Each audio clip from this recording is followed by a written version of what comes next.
down, and then Polak could push, but now Polak in the 16th place. So sad to see that Polak Thomas. It was a really good start for him, but then some mistakes moved him to the 16th only position after the second radio control. So the young athletes.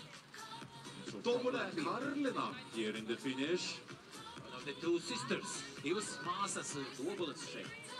Another Latvia maiden here in the finish. Here comes the champion.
To have some thoughts from Adela, because she was. Welcome to this live broadcast of the European Mountain Bike Orienteering Championships 2025 and also the first round of the CX80 World Cup. This year held in the city of Vilnius.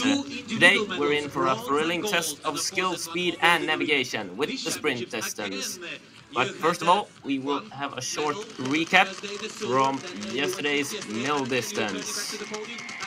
Like the previous championships, here again, one gold medal was like. Can you evaluate today's race? Was it clear? No, the middle distance was held in an area with a dense network of paths and also some steep, fast downhills. Together with that, the course setter had counted way. In the women's class, the Finnish youngster Sara Ylihitanen had a great start and took the lead early out in the course. At the radio control, she was actually leading ahead of superstar Nicolin Splittorp. But in the later parts of the course, the Dane overtook the lead and ended up with her second gold of this week. 24 seconds ahead of Sara Ylihitanen, who took her first individual medal. And her teammate Ruska Sarla took this bronze, her second medal this week. In the men's class, it developed to be a fight between mostly four runners. The mass start winner, Samuel Pökle, was in that fight, but ended up skipping a control and therefore mispunching. At the 20th control, the 34-year-old Lithuanian Jonas Maiselis had gotten quite a distinct lead with around 45 seconds to the chasers Teemu Kaksonen and Wojtek Ludwig. With just a few controls to go, the Czech had drastically shortened the gap, but that was too late. After representing Lithuania in international championships since 2008, the Vilnius-born athlete won his first ever title as a European champion, truly on home soil. Wojtek Ludwig was second, and Teemu Kaksonen took the bronze. So we have already had the mass start on the first day, and yesterday the middle distance. As I said, today we will have the sprint distance, and tomorrow we will have the relay. You see the weather conditions, it's quite good weather conditions, 9 degrees Celsius, quite good humidity. So it shouldn't be too hot for the racers out there. So, and not so much wind either. So great conditions for a great competition. We will have different TV controls out in the forest today. As you saw on the screen there, that was some of the juniors.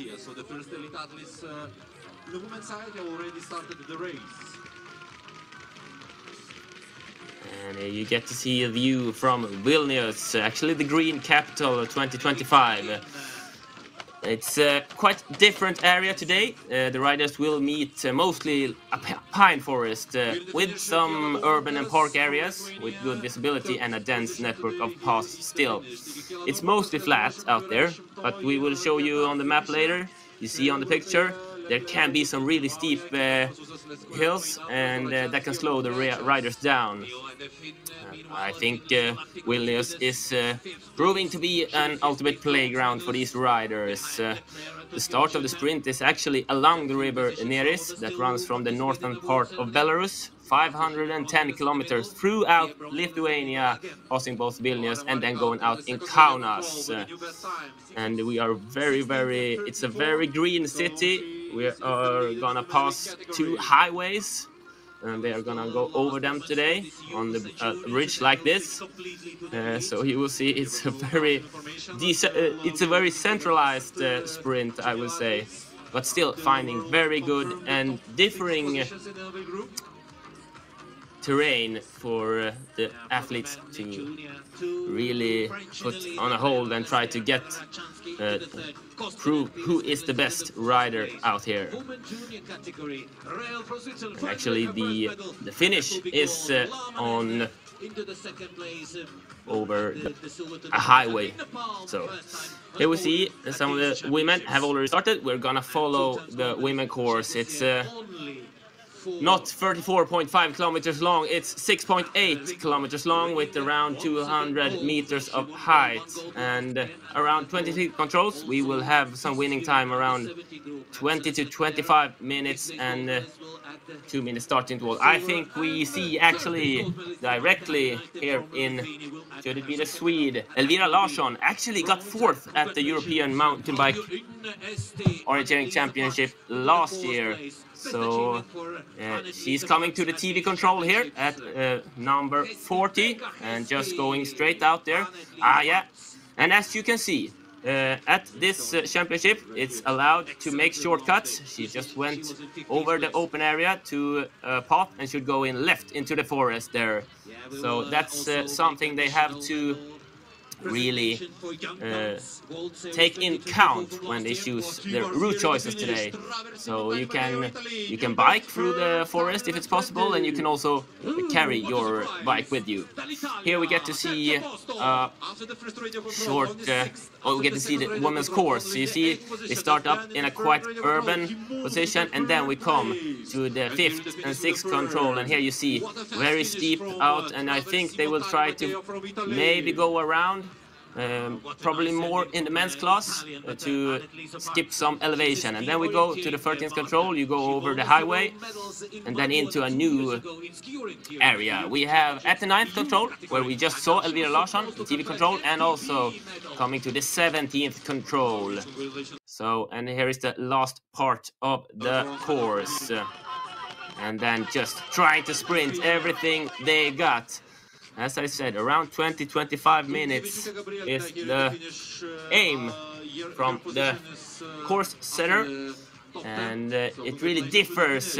Some parts of this course you really have to look at the map and stay calm, and I think at some other parts you really had to go bone hard and just push everything you got.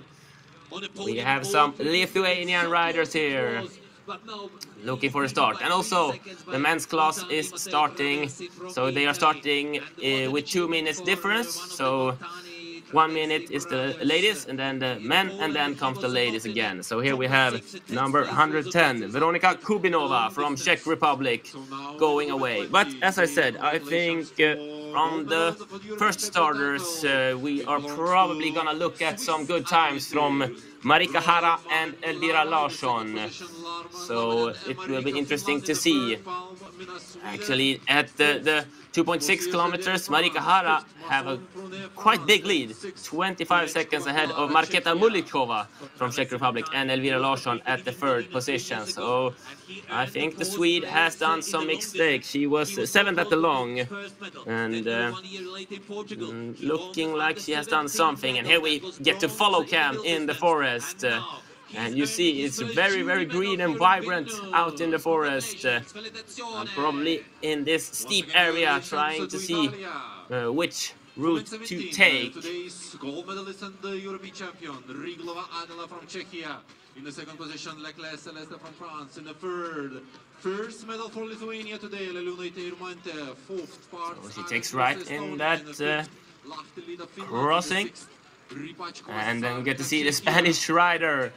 So it's tight out in the forest. And as usual, they have a 1.5 thousand scale. And you see, when you catch a rider, you get to shout, and then you go past them on the left side. So it's very important that we follow these rules, and when it's this high speed. 114, that is Elena Ortiz Ilan from España. And she's looking at the map, just standing ready, and you see the river just passing behind her. Yeah, yesterday was a French day with a 3. And going out in the start. And the cars are passing. As I said, we are very close. Here we get to see a start list. As I said, Marika Hara and Elvira Larsson, I thought they would be in the top.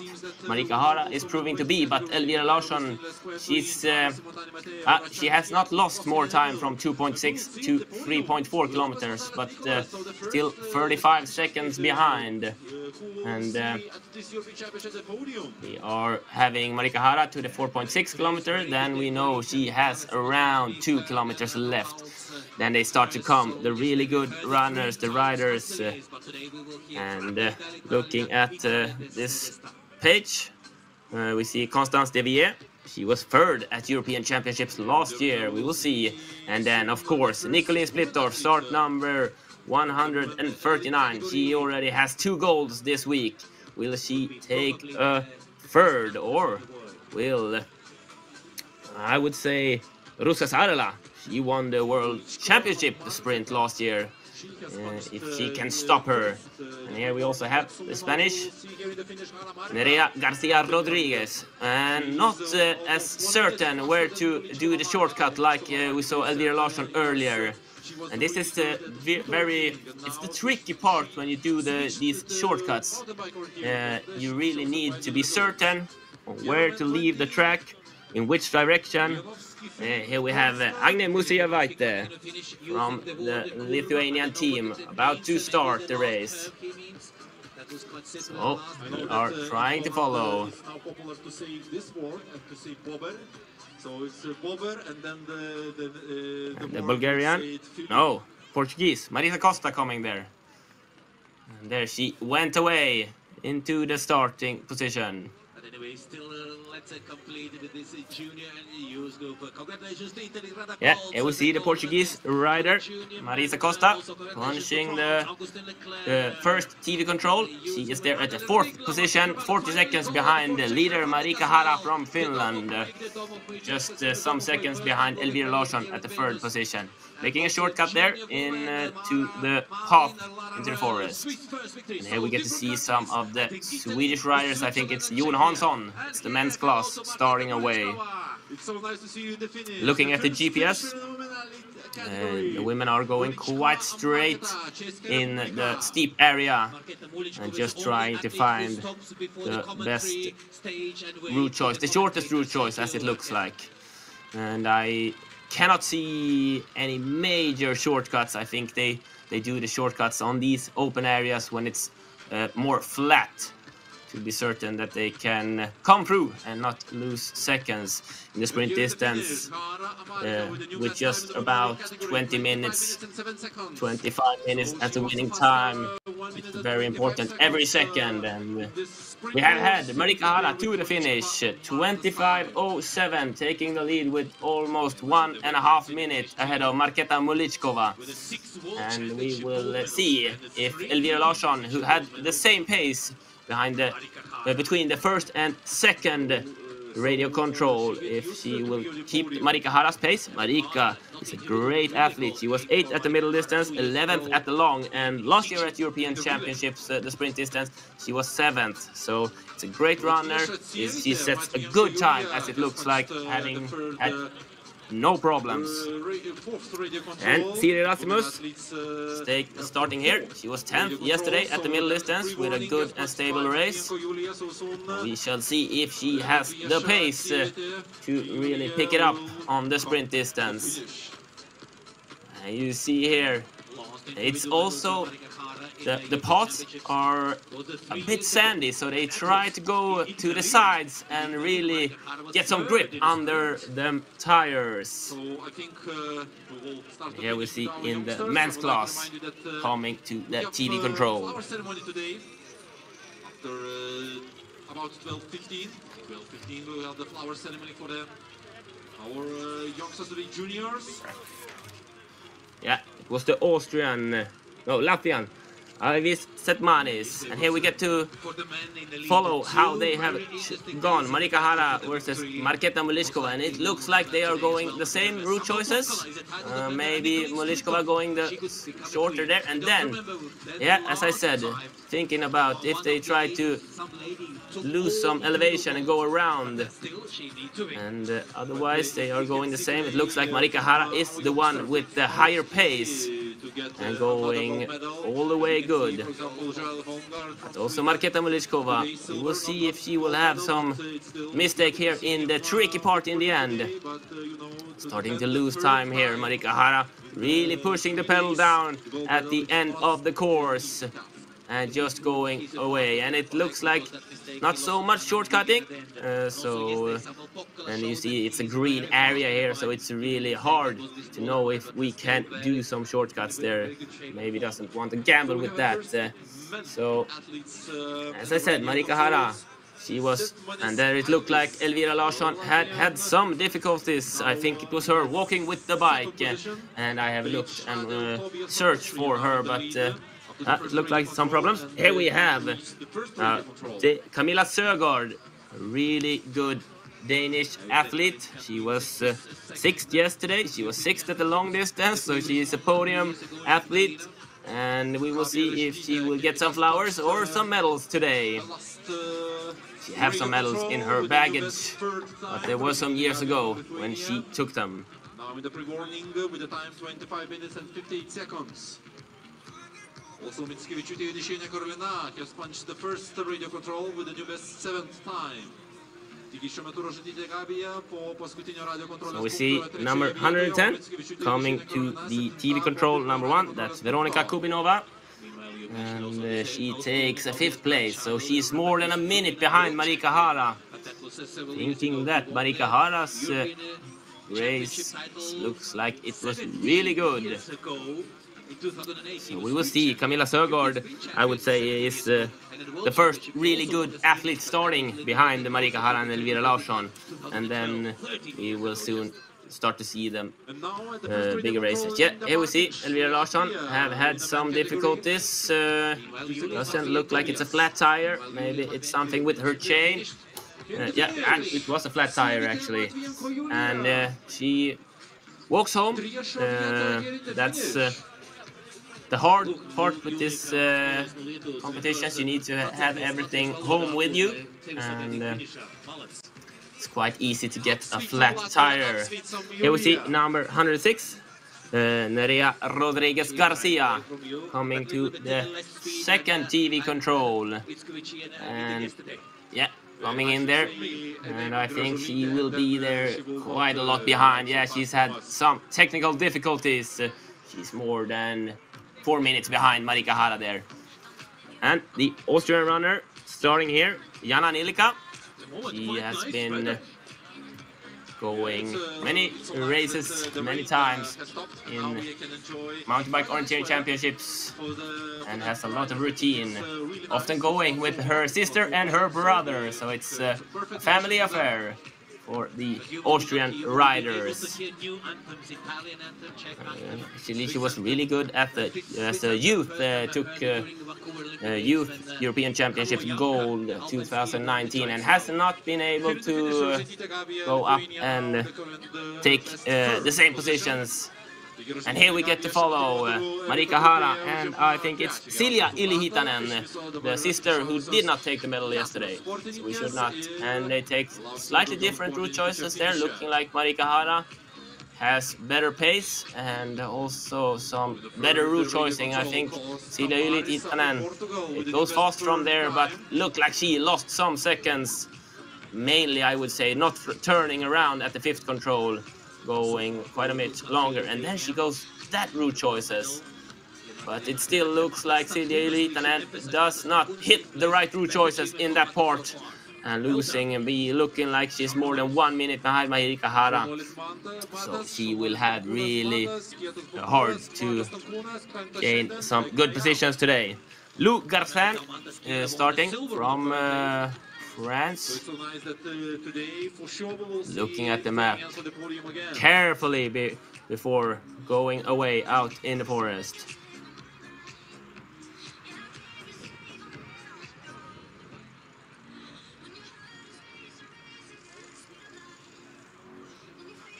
To remind you that after Marika Hara, she is a great athlete. She has a bronze from World Championships in Sprint 2022, but she is not going so many competitions. That's why she starts so early, because the starting list is based on your world ranking, and you have to have some competitions. I think it's 6 competitions, and the points from there give you a place in the world ranking. So she is very far down because she has too little competition, but she is a great athlete.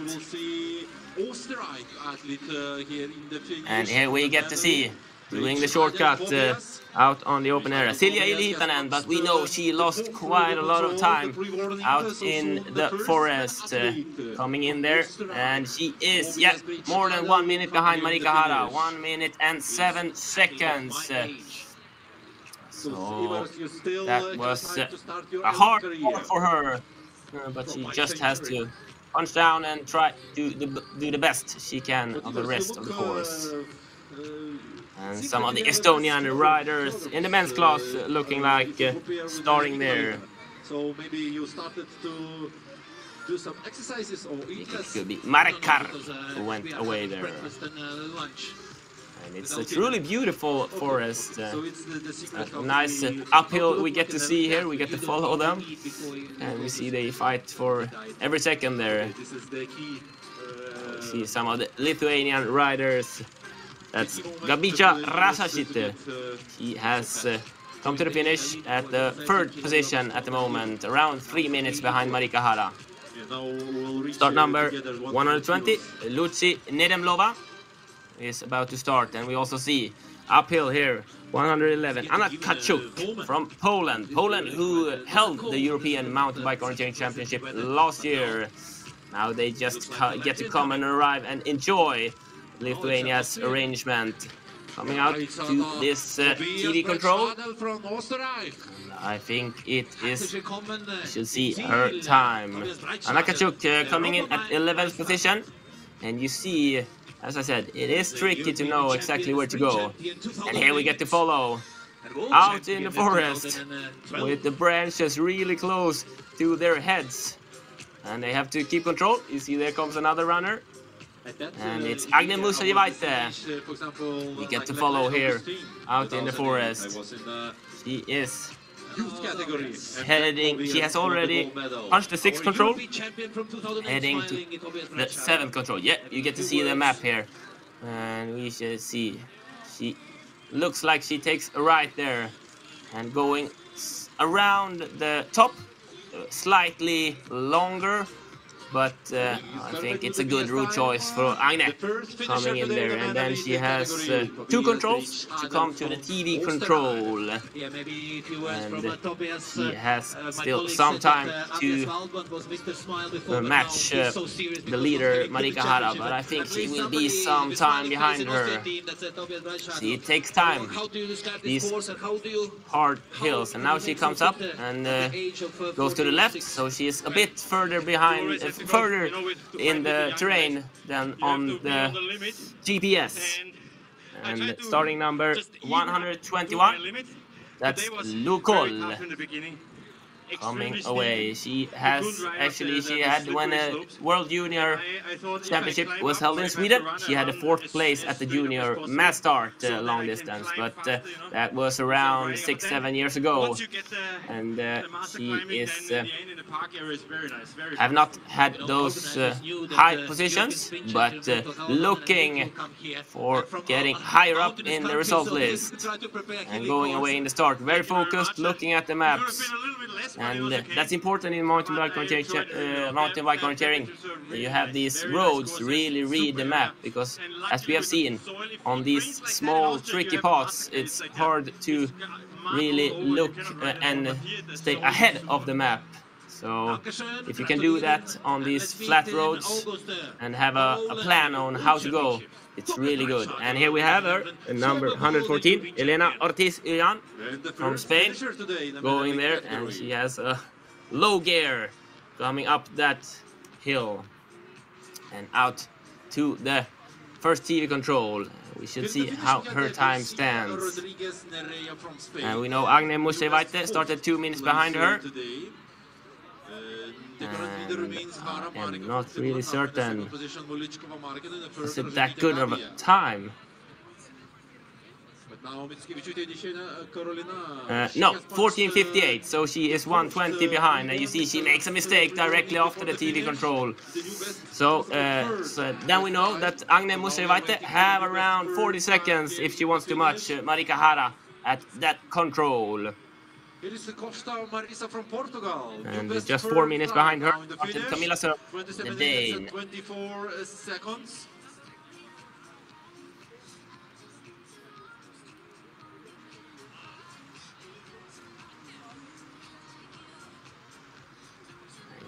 Camilla Sögaard, she has a big metal cabinet at home. She has been world champion, I think, 4 times, and also European champion sometimes, and also overall World Cup winner. But that was also some years ago. But as we have seen, 6th and 6th these 2 first races. So she has, and there we have Agne Musevaite, Lithuanian rider, as number 2 in this picture, catching up on Anke Danovsky. And we should see 4:36, then it looks like she is around 30 seconds behind. Yep, she is, I should count, 37 seconds behind leader Marika Hara there. So a good stable start from Agne, but still 4th position, almost 30 seconds, almost 40 seconds behind. And here we get to see high pace out in the forest. And as I said, it's really hard to try and look at the map when you also should do these technical downhills. And Agne looking like she goes around, not making a shortcut to the 10th control. Now we are concentrating on elite. Plenty of athletes. And as I said, Camilla Sögaard started 4 minutes behind her. So it will be interesting to see how her start has been. Another man coming into the forest, that is Martins Linde, starting number 4, coming out to this open area at the TV control. Oh, actually, I don't know what Agne Musevaite is doing. Looking at the GPS, she has turned around, going in the totally wrong direction. Here we get to follow Camilla Sögaard, Marika Hara, taking different route choices, and looks like the Dane has a good route choice there, and then she goes around. And yeah, still slightly better. Then we know the left route choice, some seconds better looks like. And then different route choice to this 8th control, looking like we have a new leader on the way, Camilla Sögaard. As I said, double 6th places this week so far, looking to get up to get a medal. And we shall see. On our way into the 8th control, and then we know 9th control is the TV control. So we shall see how her pace has been, but we have measured her against Marika Hara, the leader for her, and it looked like Camilla Sögaard at least was around 30 seconds ahead of her. So looking like it will be a new leader.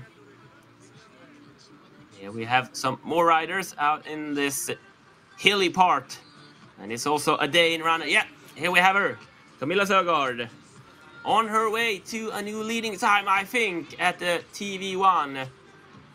Going a bit higher on the gears. She has catched up the Finnish rider, Siri Rasmus, who started ahead of her, and also I think that was some of the Danish runners, Noah Tristan Hoffman, in the men's class. So Camilla Sögaard coming here to the first TV control, putting up some boogers out on this open area, looking where to go. Yeah, she takes the lead, around 23 seconds she takes the lead, and she goes straight, a bit more left, and yeah, she goes straight into that, and you see Siri Rasmus not really certain where to go. Looked great for Camilla Sögaard. She was ahead of the map reading and know exactly where to go. Starting number 124. That's Jana Alemani Lyscher. She was 8th at the long distance. She was 14th at the middle distance. And she is 25th in the world ranking. She has had some national championship medals from Switzerland, where she comes from, but not having the international medals yet. And going away with full speed. And I think that's Agne Musajevaite. She has turned around now. She has realized her mistake, but the race is over for her. Should be interesting to see. After Camilla Sögaard, there we have Jon Hansson, Swedish rider. I think that Agne Musajevaite actually missed some of the controls. So that's really sad to see. But she turns around and takes the control. After Camilla Sögaard, Jana Nilika started 2 minutes, and then Lou Garcin. And then we had the Czech, Lucy Nedemlolova. So we will see which of those who have the best time. But looking at the start list, I think we will have to wait some time for a better time. Sara Ilihitanen is about to start in a minute. Yesterday's silver medalist. Quite surprising, I would say, and a good technical rider. And as we have seen, there have been some mistakes out on the sprint distance, so we shall see with her new self-esteem, knowing that she can take the medals. Yeah, here we get to follow the Lithuanian rider.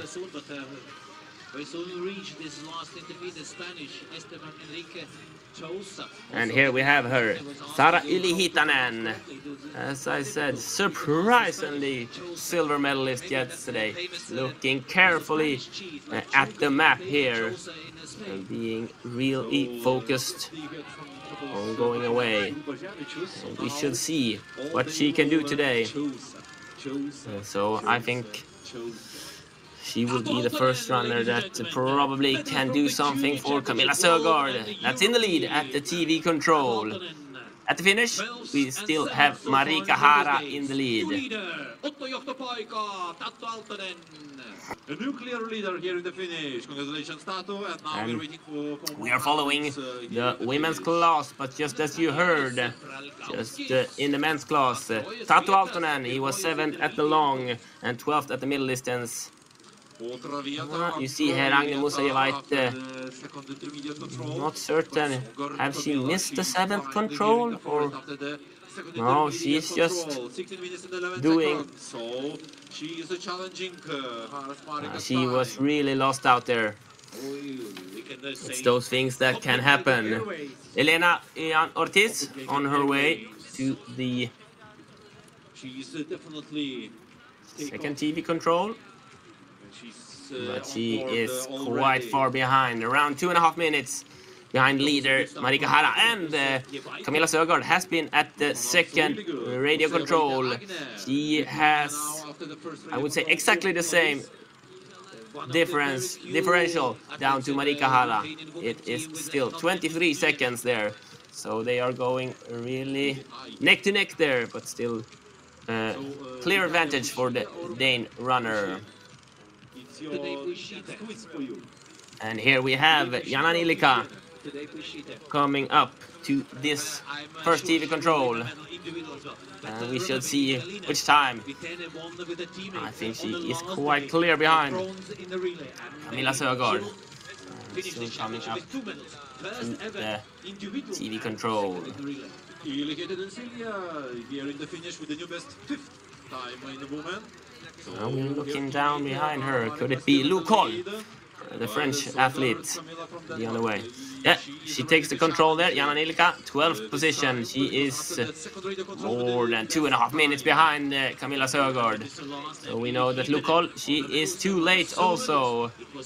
Luc Garcin, excuse me. And then Lucie Nedemlalova. It looks like these riders have lost some times. Camilla Sögaard is on her way to the 16th control.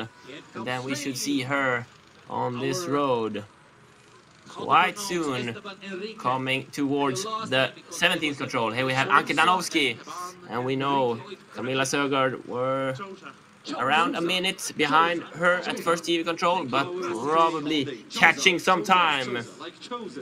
Luc Garcin, the French athlete, coming here a bit faster, I think, than Jana Nilka, who started 2 minutes behind before her, but still not a top position. And here we have Camilla Sögaard, yes, going in there and taking the control. We shall see her time, 19:06. She has lost 1 second to Marika Hara, so she leads with 22 seconds now. So they have a really tight race. Looks like some of the route choices in the first part of the course is actually the thing that gave Camilla Sögaard this lead, because it looks like they have around the same pace out in the forest. So she has approximately five minutes behind left of the course. And Eva Haltov, Czech Republic, another Czech starter here, looking at the map. The Czech Republic is, I would say, one of the absolute greatest mountain bike orienteering countries. Starting her watch there and still looking at the map. And here we have number 120. That's her teammate, Lucie Nedemlalova. And we know that Luc Garcin, she was 2 minutes behind Camilla Sögaard at the 10th position there. So we will see how approximately around that position, I would say 7 to 10, something like that in this TV control. She comes from a bit, yeah, she took the other path there, looking at control. 1:13, she was 6th position, so a bit better actually. And going straight over, just like Camilla Sögaard did, into the forest there.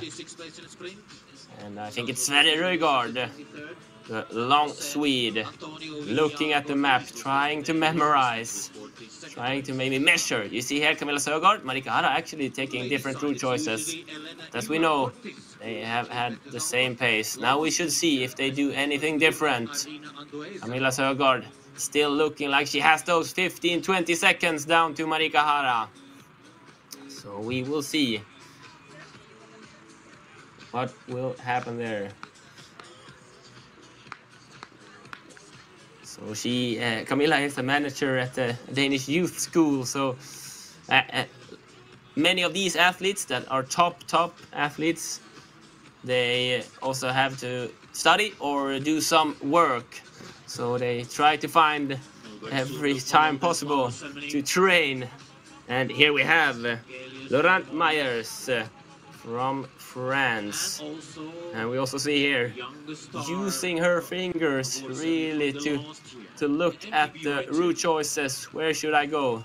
So that she can memorize as much as possible, not needing to take the decisions in the forest with her pulse really high, trying to get as many choices just before the start. And going away there. So, Laurent Myers.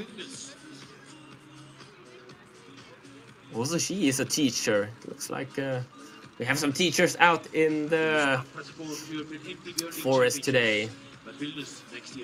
So we know we had Luke should be the next to come here, I think. And it is Aurora Pecorari started behind her, and she was actually 7th at the middle distance. So it will be interesting to see if she has had a better start. Looking at the GPS, I think she has passed the French rider. And Camilla Sögaard has turned around from the 20th control, going to the 21st, and we know 23 controls we have. So I think this is one of the men's riders. Yep. And this is a classic view in orienteering, all orienteering sport. 115, and it is Agne Musajevaite, but we know she have had some really big difficulties coming to this second TV control, but she has lost a lot of time. Not the race she was looking for. And here we have the Italian Iris Aurora Pecorari coming up to the first TV control. She has passed Luke out in the forest, and we shall see which time. 129, that's Valeri Kamererova. She was 8th at the European Championship sprint last year and 12th yesterday, so she is looking for a top 10 position. I have to say, Iris Aurora Pecorari takes the 3rd position. She is 34 seconds behind leader Camilla Sögaard. And here we have Jana Nilika, the Austrian rider. She was 15th at the first TV control, looking like she has gained some positions on the 9th position there. But all the time losing time to Camilla Sögaard, who we see here coming to she was just ahead of Siri Rasmus, as we see. Camilla Sögaard, she was just ahead on her way into the finish, and she has actually lost some seconds. She only had 9 seconds down to Marika Hara with 1 kilometer to go, so she is pushing for every second. It can be a new leader on the way to the finish. Camilla Sögaard, the old world champion, looking here, coming into the finish, and we just see her time. She sticks up her hand. Yeah, she has actually left Marika Hara some more seconds behind. 17 seconds she takes the lead with, but then we know, and it's important to remember that in the middle part between TV2 and finish, she actually lost 15 seconds somewhere, and then she really biked hard on the last part and gained some seconds again. Here to the finish from Sweden, Jon Hansson with the new best second time. And Siri Rasmus also coming to the finish, and she gained positions being catched by Camilla Sögaard. She was 14th at the first TV control, ending up 7th in the finish. Constance Devier, she was surprisingly bronze medalist last year at European Championships sprint distance.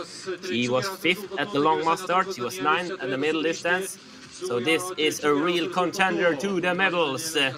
And just as the other riders, she looks carefully and fragrant at the map. We shall see when she starts what Constance Devier can do today. I think she really wants to get a new medal, just like last year. And here we get to follow Camilla Sögaard, Marika Hara, taking the same route choices, but then turning around. And I think there she lost some time to Marika Hara.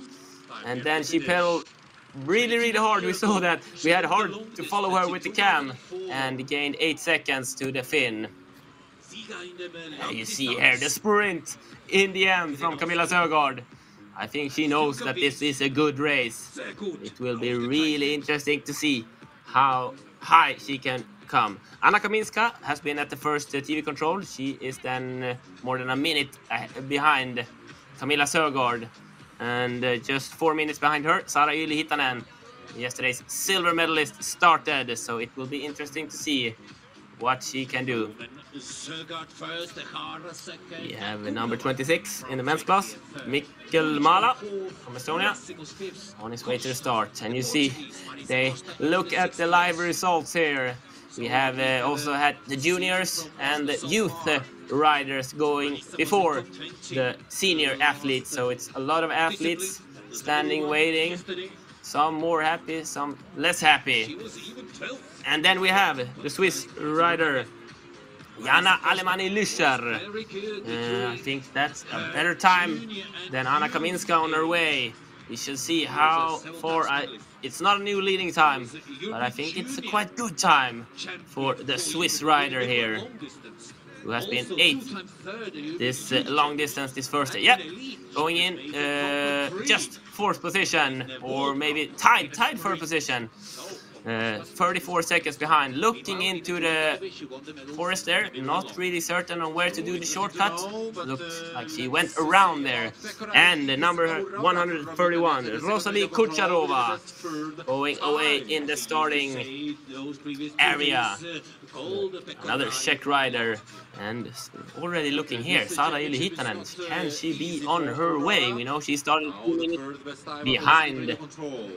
Jana Alemani-Lüscher took the silver medal yesterday. It will be interesting to see the Finn. Actually, I think she is not having just as good day today. So we go to the second team goal, and it's someone out taking a walk in the beautiful nature, just relaxing. Sitting on the bikes, they're filling up. I guess the riders, since they have a new race tomorrow with the relays, ending this European Championship week. And they are following their teammates, wondering how they are having it out in the forest. Now he is fighting for the top 3rd position. Yeah, the British athletes. I think when it's a bit slower, we can just go into the men's class. We know Tato Altonen, he's having a big lead, 1:20 ahead of Jon Hansson from Sweden. Tato Altonen, as I said, he was 7th at the long distance, 12th at the middle distance, and looks like he had a great race this day also. And still no one really close to him at the first TV control. But actually looking at his times, I see that he has lost time on Jon Hansson from the first TV control, just on seconds, but showing something. Here we have Iris Aurora Pekarari. She were 3rd at the first TV control, and still at the 3rd position, around a minute behind the leader, Camilla Sögaard there. So she's having a good race, but slowly losing seconds. And could it be Ylihitanen that we are waiting for? I think actually she has not made the best route choices, and I think she is being passed out in the forest. See some of the Spanish riders there. As I said, in the lead in the men's class, Tato Altonen from Finland, having a good race. And here we have, I think it's Agne Musajevaite coming into the finish. As we said, she wanted to go hard, she wanted to do like her teammate Jonas Maiselis and take the gold medal on home soil. But she has to just go into finish and try to find something good to eat, some new energy, and then reload for tomorrow's relay. As you see, she is more than 10 minutes behind the leader, Camilla Sögaard, in the finish.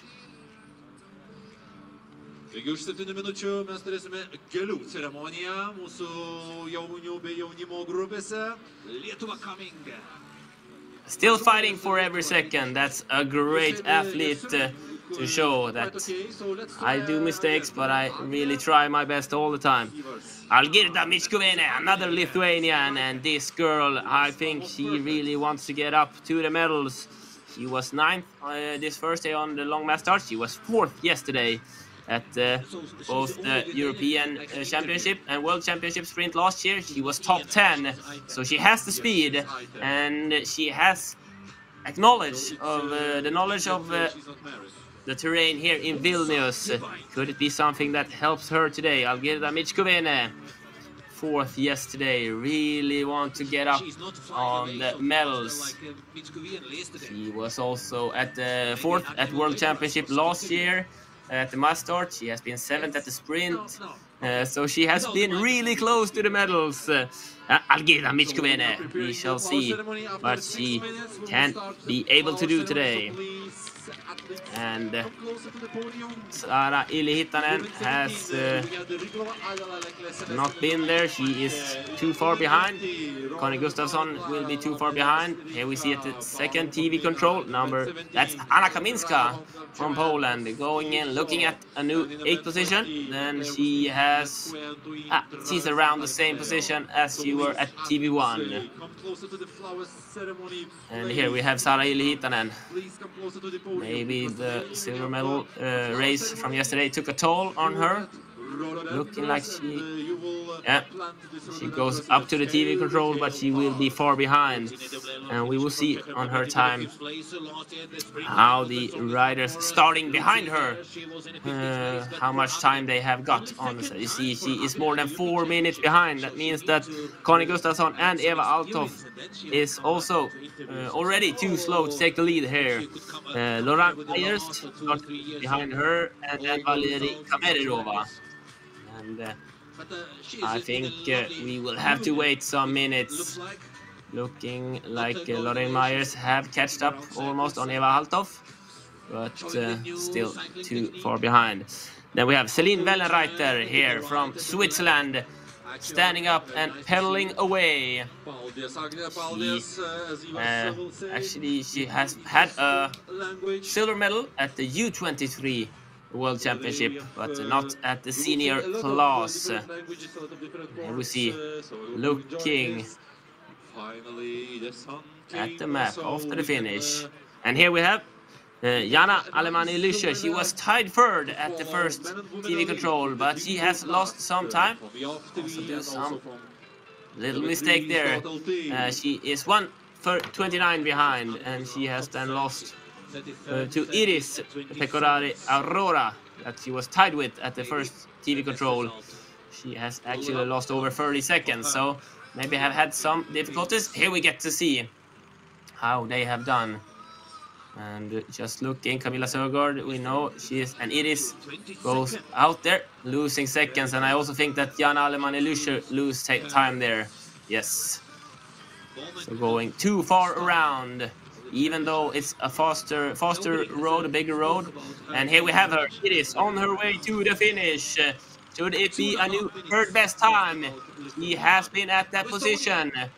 Or has she been able to catch some time on the leader? Actually, she has catched 10 seconds from second TV control to the fourth radio control on Camilla Sögaard, just the same as Marika Hara did. And here we have one of the biggest favorites, Ruska Saarela. She already have 2 medals this week. We take Iris Aurora Pecorari into the finish here, and I think it will be a new third best time. Yes, 56 seconds behind, and then we know from TV2 she has actually gained 5 seconds on Camilla Sögaard. As I said, Ruska Saarela on the starting line. She took silver at the long, bronze yesterday. She took World Championship gold last year at the sprint distance, so it will be interesting to see what pace she can have today.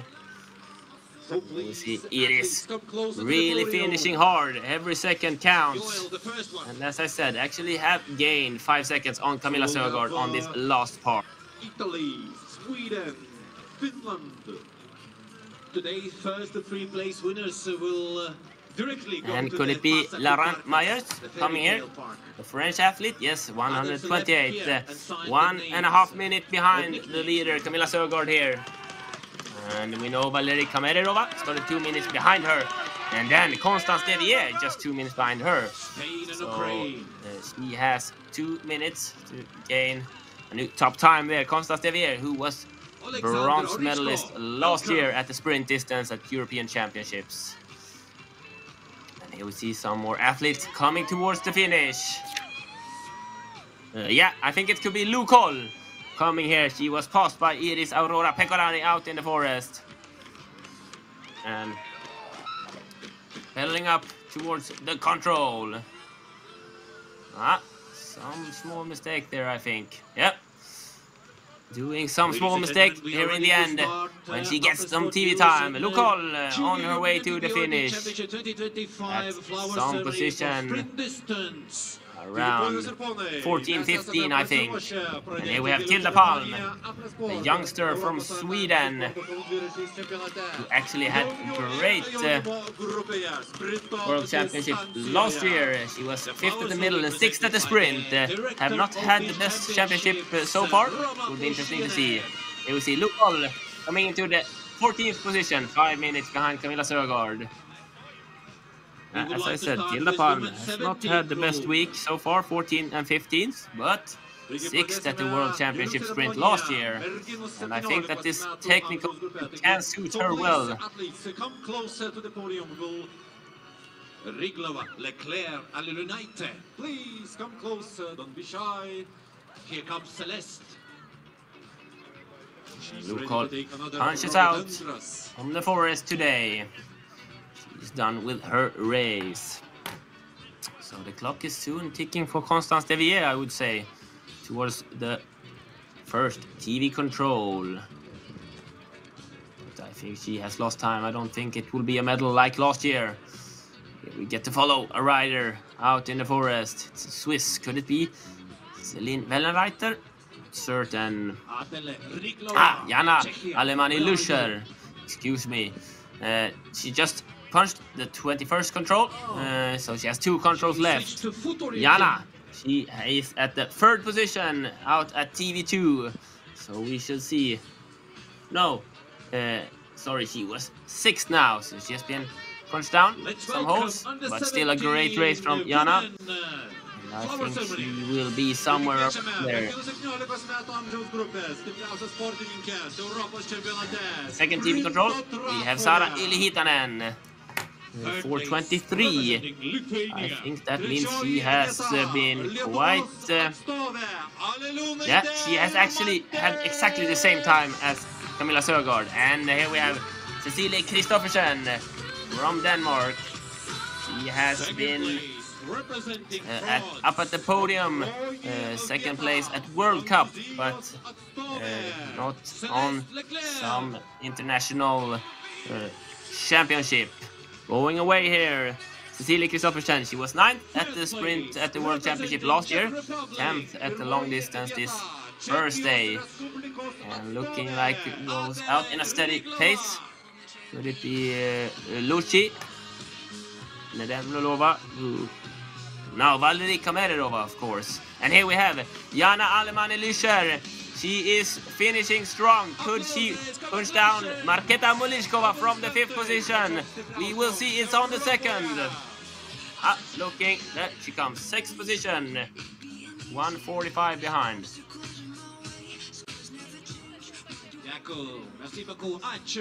Thank you, girl. Yeah, we get a thumbs up from Jana. So she thinks she has had a good race. We continue. It's nice to see. Here we get to follow some racer out in the forest. 2025 upper sport sprint under 17 boys. I think it can be. It's definitely one of the Finnish riders. Could it be Ruska Saarela? I'm not really certain. Where we are out in the forest.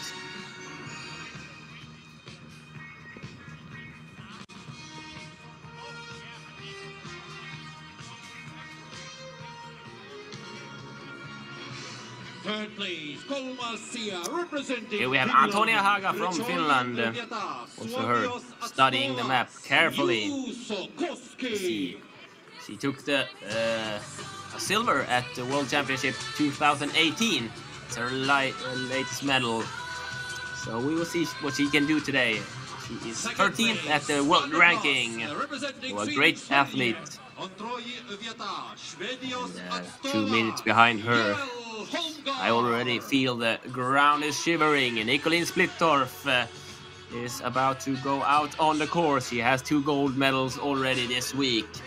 And we will see what she can do today. First place, Primo Posto, representing Italy. Here we get to see the finish from Jana making a small jump there and pushing everything to come up into the 6th position.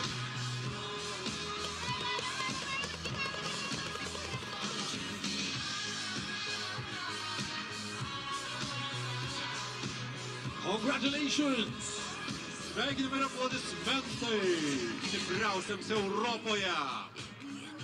And still waiting for Xavier at the first TV control. Here at the second TV control, Laurent Mayer from France. She is 8th position there, 146 behind Camilla Sögaard. There again, Camilla Sögaard's race is just climbing up the ladder. We will see how far it will stand. Actually, I think that we should not follow Constance Devier. It's Rosalie Kucherova has catched her up 2 minutes. So she should be, yeah, she's come here. Maybe that's the half of, no, here she comes. The group with the Swedish runner also, Gabriella Gustafsson. Yes, actually, I think Gabriella Gustafsson is the best here. 132. Yeah, she is having a good start. Latest in the pack here. Gabriella Gustafsson looking at the other riders. Is she certain? She is not. There we see. Not certain of herself. But in at the 3rd position there. 24 seconds. And here we have her, Nicolene Splittorff. She crushed it at the mass start on Thursday. And she also took the gold medal yesterday at the middle distance. Is she looking for getting all the gold medals this week? I am certain of it. We shall see how her legs feel today. And in towards the finish now. A Finnish rider. Could it be? Yes, yesterday's silver medalist. Sara Ylihitanen, but she knows it. She has had difficulties out there today. So this is not the same position as yesterday. Still coming into the finish, and we know at the second part of this course she has held the same pace as Camilla Sögaard. Something to put in the back and use later on. Really showing that she can have the same pace as the best riders. Actually, 4:22 she were behind, and looking at the time, she has gained almost 20 seconds on Camilla Sögaard here in the end. Ladies and gentlemen, the flower ceremony for the junior men. 133. Algirda Michkuvene. Is it a new best time? That was really fast looking. We should see. Yes, she takes the lead. 8 seconds ahead of Camilla Sögaard. The home run, Algirda Michkuvene. She has had a great start on this race and takes the lead with only 1, 2, 3, 4, 5, 6, 7, 8, 9 runners starting behind her. She takes the lead at the TV control. Number 1, 8 seconds ahead of Camilla Sögaard. And we know Camilla has done poor route choicing, losing around 15 seconds in the end. And pedaling very hard. So we will see how this stands. Ursina Jägi standing here, reading the map. She actually was the world champion at the middle distance 2012. So many years ago, but she has been on the top. She was 6th at the sprint at the European Championship last year. And 11th yesterday, so we will see what the Swiss with a lot of routine wants to do here. So behind Algirda Michkuvene, Celine Wellenreiter and then Ruska Zarela started. So we are looking at the competition with excitement.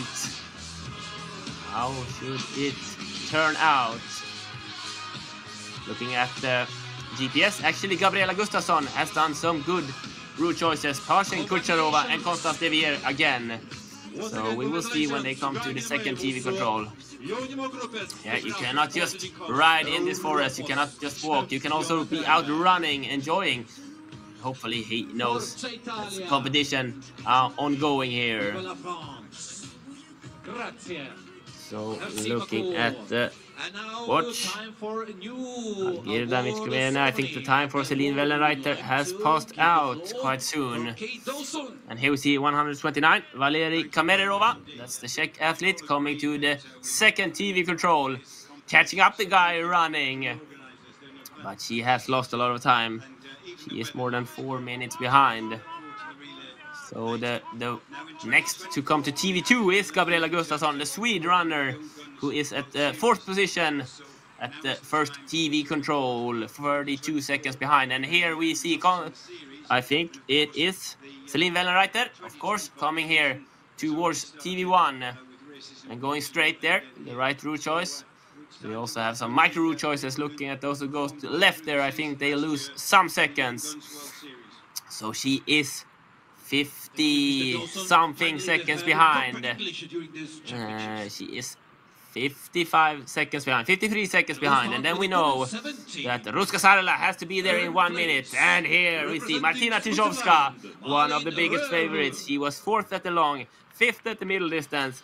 She was 2nd at the World Championship Sprint last year. She missed punched at the European Champs, but she is always there, up there, high in the top. Could it be? No, that's not Gabriella Gustafsson. Looking for the blue and yellow Swedish dress to the 2nd TV control. And also waiting for Ruska Sarala. Here we get to follow. Yeah, you see Ruska Sarala has had a great start. She also looks like she has the same pace as Camilla Sögaard, but we know Algirda is in the lead with 8 seconds ahead of Camilla Sögaard. I think this looks good from the home runner. They are very close there. And on the way to the finish, I think it's Laurent Myers coming here to the finish. And I think the clock is ticking out right in the seconds now for Ruska Sarala to take the lead at the first TV control. She should be heading there any time. First, we have the French athlete coming into the finish, cheering on her, by her teammates. 2.5 minutes behind at looks like, could it be that shared 9th position.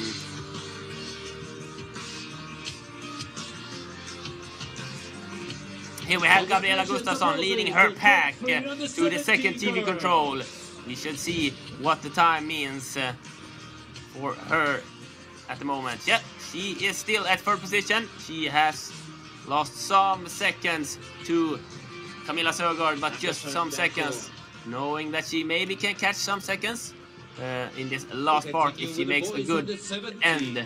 Maybe she can threaten Marika Hara on the 2nd position. And for Algira Mishkovene, we have Ingrid Stengård, who took a 3rd position this first day at the mass start. The 39-year-old athlete. We have had Ruska Sarala at the first TV control. She is there at 5th position, 35 seconds behind Algirda Mishkovene.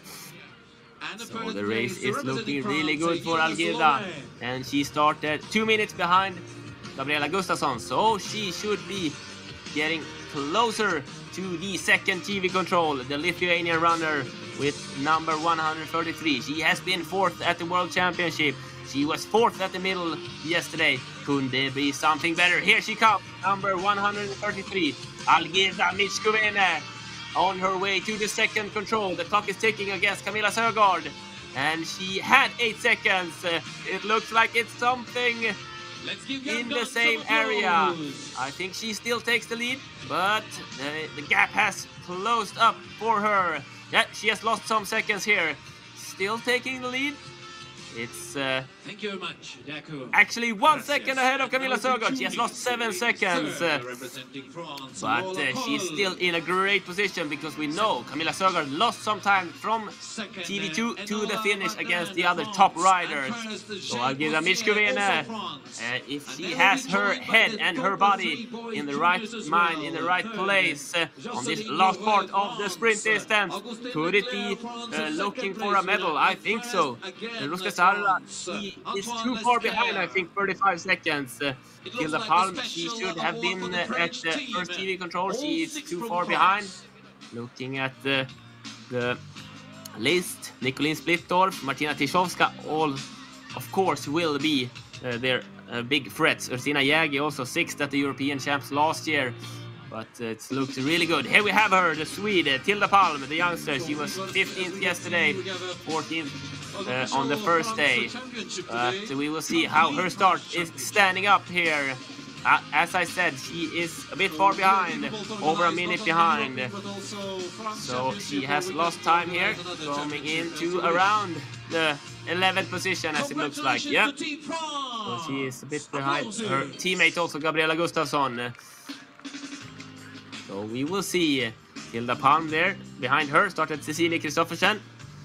So another great Danish athlete. Here we get to follow Ruska Sarela. Nicolin Splittorff taking the other route choice, the left route choice, gaining seconds there. And you see Nicolin Splittorff looks like she has claimed on to an early lead in the race, but we did not see Algirda Michkovene there. And we know she was some seconds ahead of Camilla Sörgård, but looks like a great start for the double gold winner, Nicolin Splittorff. And we see some of the men's riders there. And up to the TV control. Could it be Cecilie Kristoffersen on the way soon? We should see the red dress, the Danish red dress. I think it's her. But she is too far behind. It's a good start for her. I think she will look at something around maybe 45 seconds behind. Looking at the map here, Cecilie Kristoffersen around 4th, 5th place here, probably then. We shall see. And we have seen Ruska Sarela at the second radio control, and she has gained time. She has gained... oh, I should count here. Yeah, so she should soon be to the second TV control. Here we have started ahead of her, Celine Wennerreiter, coming in 47 seconds behind leader Algirda Michkovene. That means that Ruska Sarela has around a minute to take the lead. But at second radio control, she was still behind with 25 seconds. So she had gained 10 seconds. We will see. We know Algirda has lost some seconds. Here we have 129. Valeri Kamererova into the finish at... that's not... 21st position, 5.5 minutes behind. I think that's not what she aimed for at this race. So Ruska Sarela waiting for her to the second TV control, waiting for Antonia Haga and then Nicolin Splittorff at the first TV control. And here we see Gabriella Gustafsson, the Swede, who has had a good race at the second TV control. She has at 4th position. And pushing really hard. And we have Ruska Sarela. We see Ruska Sarela coming towards second TV control. She already have 2 medals this week, and she was 25 seconds behind Algirda Michkovene. Looks like she has gained seconds. And here we get to follow Algirda in the forest in this technical part, and it looks like she has full control over her map. But I can say that we did not get to see it. Ruska Sarela, we saw her on her way towards the second TV control. She punched in there at 3rd position, still at the 3rd position, but just 2 seconds behind Algirda Michkovene. We have Algirda Michkovene 1 second ahead of Camilla Sörgård and 2 seconds ahead of Ruska Sarela at the second TV control. So it's really important for Algirda Michkovene if she wants to leave that dreaded 4th position and try to get her up on the medal position. Gabriella Gustafsson was into the finish 25-25. Then she was 35 seconds behind Camilla Sörgård at the new 3rd best time in the finish. Good race from Gabriella Gustafsson, who catched up Rosalie Kucherova, as we see here, and also Constance Devier, who arrives to the finish now.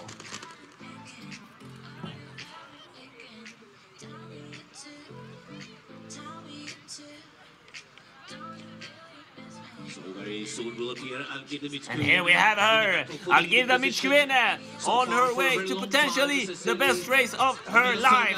Can she take the lead from Camilla Sörgård?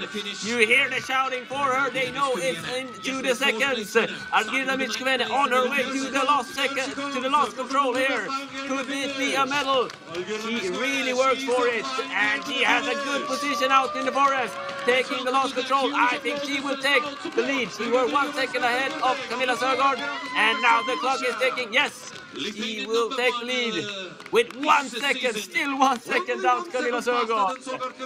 1 second to take the lead with Algirda Michkovene.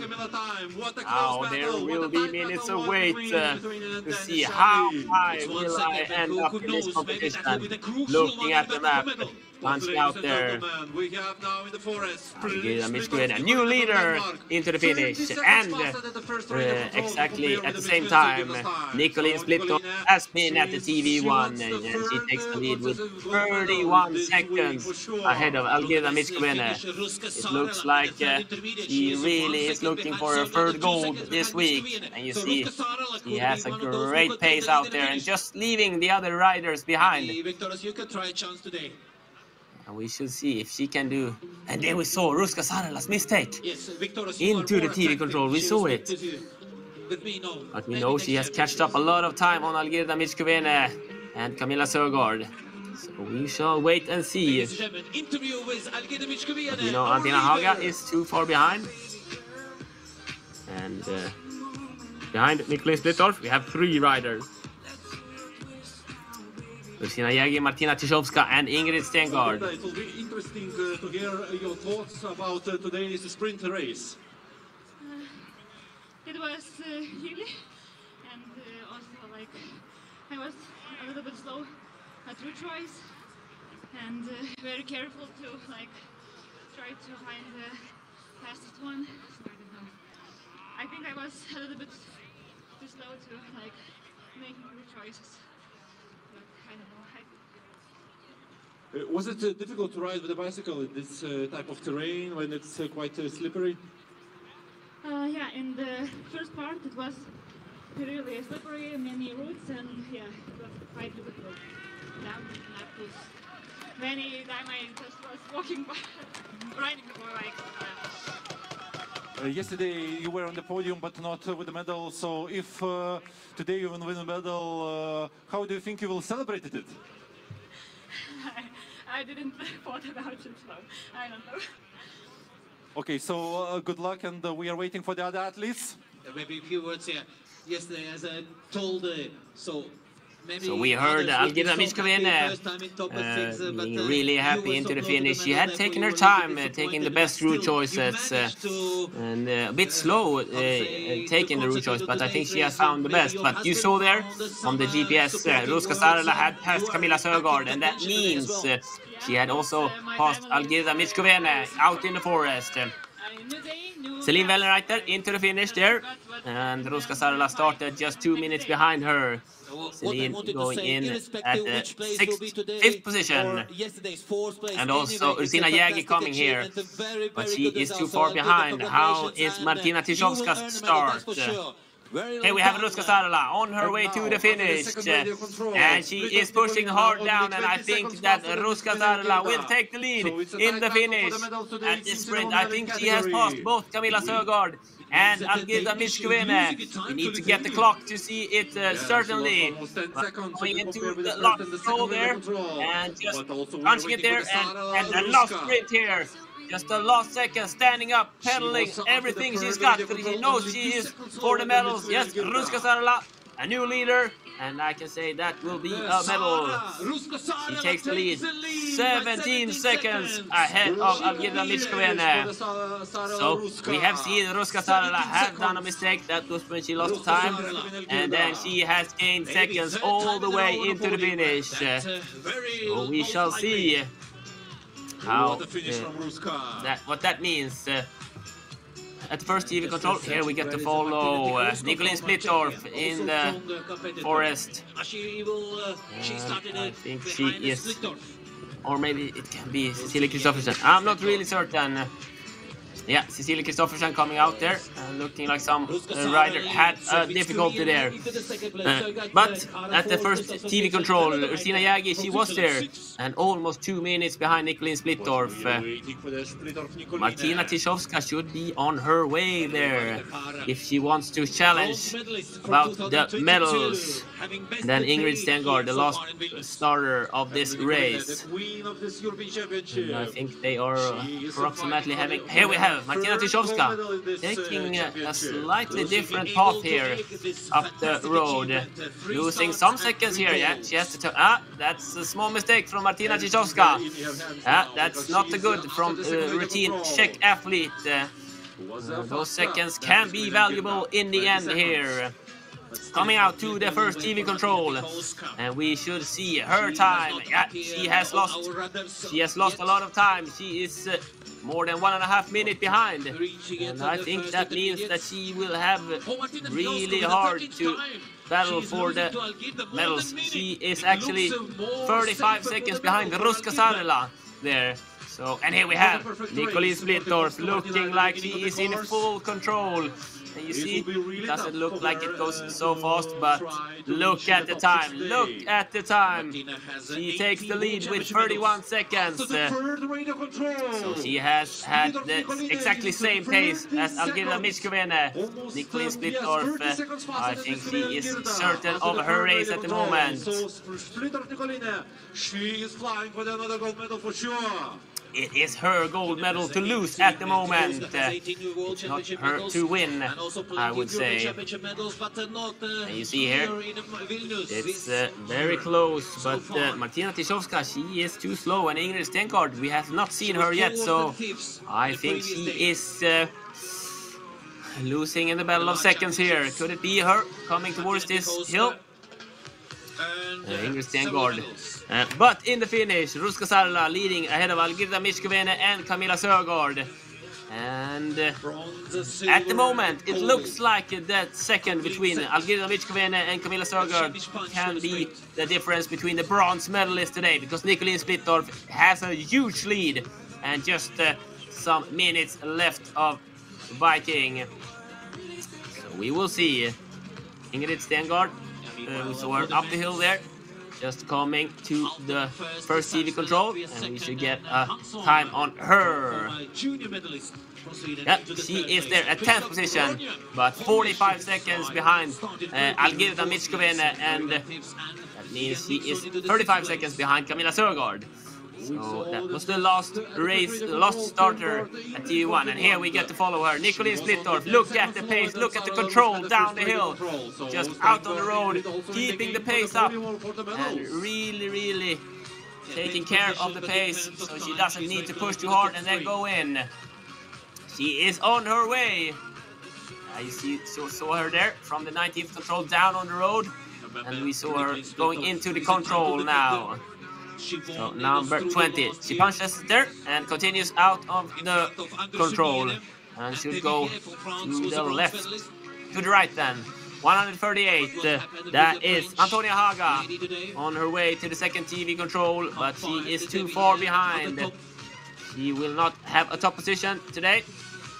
So around 23rd, 24th, Antonia Haga has had difficulties down there. So we're waiting. Ursina Jägi, Martina Tyszowska, and Ingrid Stengaard. And looking at the first TV control, it's Ingrid Stengaard who maybe, if she does a perfect end of the race, can do something for the medals. But looking at the times now, I think that it will be the leaders at the moment. Then we have Cecilie Kristoffersen coming in towards the finish. And she has had a stable race. Looking at the round, maybe top 10 in the end of this race. We will see. Will not be ahead of Celine Wellenreiter in the finish. We will lose some seconds there. And Iris Pecorari also. And then taking a new 8th best time, Cecilie Kristoffersen. And she has to wait for her teammate. Probably coming for her third gold this week, Nicolin Splittorff. And here we have the Swede. She was actually catched up till the pole by Cecilie Kristoffersen, so that means she is more than 2 minutes behind her. Looking down, listening. I don't think that this was the race that Tilde Paul had in mind in front of her when she took the map and started the race into a new 20th position.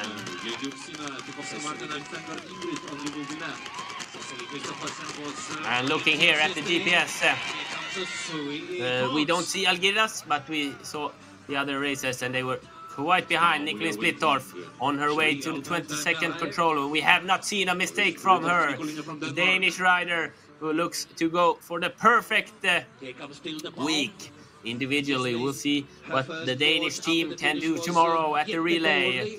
But at the moment, she is on her way to the third gold medal of 3 races this week. And she has a lot of medals in her cabinet, but I'm sure she values this, taking every gold medal, as it looks like. Nicolene Splittorff, this will be a new best time. This is the European champion that we are seeing, pedaling hard towards the finish. And she has just left the other riders behind. She will take the lead with almost a minute at the sprint. This is a crushing race from Nicolene Splittorff, and we will see her, one of the greatest mountain bike orienteers all time. Nicolene Splittorff, the Dane, taking her third gold medal this week. Big congratulations, Nicolene Splittorff. Just jumping off the bike. And that's a great race, taking the lead with 47 seconds ahead of Ruska Sarla. And Ruska Sarla, I am quite certain, will be the silver medalist, and I think Algirda Michkovene will take the bronze. We are still waiting for some athletes out there. Bettina Jägi, Martina Tischowska and Ingrid Stengard. But Martina Tischowska and Ingrid Stengard has not been to the second TV control yet. And I think that means that they have not gained seconds.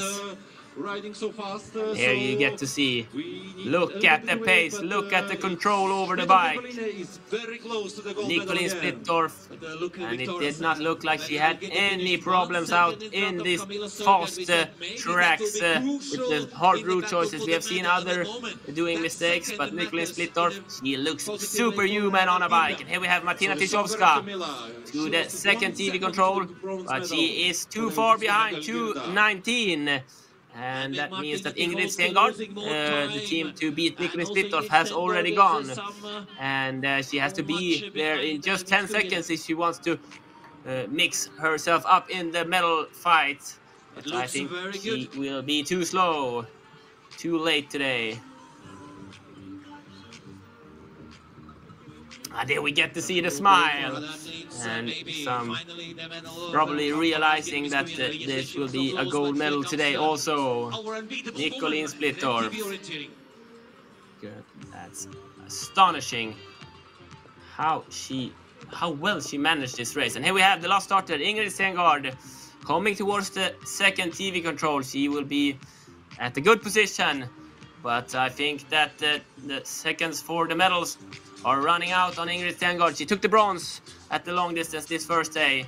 Yep, probably fighting for a podium, top 6 position. Coming in here at, you see, not really certain. Losing some seconds there also. Taking a new 8th best time there, just ahead of Cecilie Kristoffersen. So she is the one who is at the best position. But of those athletes we have in the forest, we should see if we can hear something from Nicolene Splittorff. 21. Yeah. So a small moment of panic, and then I got back on the right course, and then it's... During the short moment, those 3-4 seconds, you were thinking, oh, my gold is flying away, but then you, oh no, I will win and defend my title from last year. I didn't thought about that out there. I was just, what's the next control, next control, next control. And suddenly it was done, and I was like, oh, yeah, that's it. I was trying to find when was the last time when somebody on the ladies' side won all individual events. Couldn't find it. Maybe you know. I think Emily had done it at least at World Champs. But at the European. Yeah, I don't know. And so statisticians may tell us, but yeah, we heard actually she had some mistakes out in the forest, Nicolene, losing her control for a second. A small panic in her mind, but reading the map. And also thinking if she was historic, but we heard that she thinks that Emily Benham Qualle has done the same thing, taking all the 3 individual gold medals at the European Championships some years ago. Emily, who is at home with Hans-Jörgen and their kids at the moment. Ursina Jägi here, coming into the finish, and looks like she will take a new 9th best position. Yes, coming in there, 2:09. behind the winner, the leader, Nicolin Splittorff, the master. So, Nicolin Splittorff, Ruska Sarla, and Algirda Michkovene is looking for her first individual medal.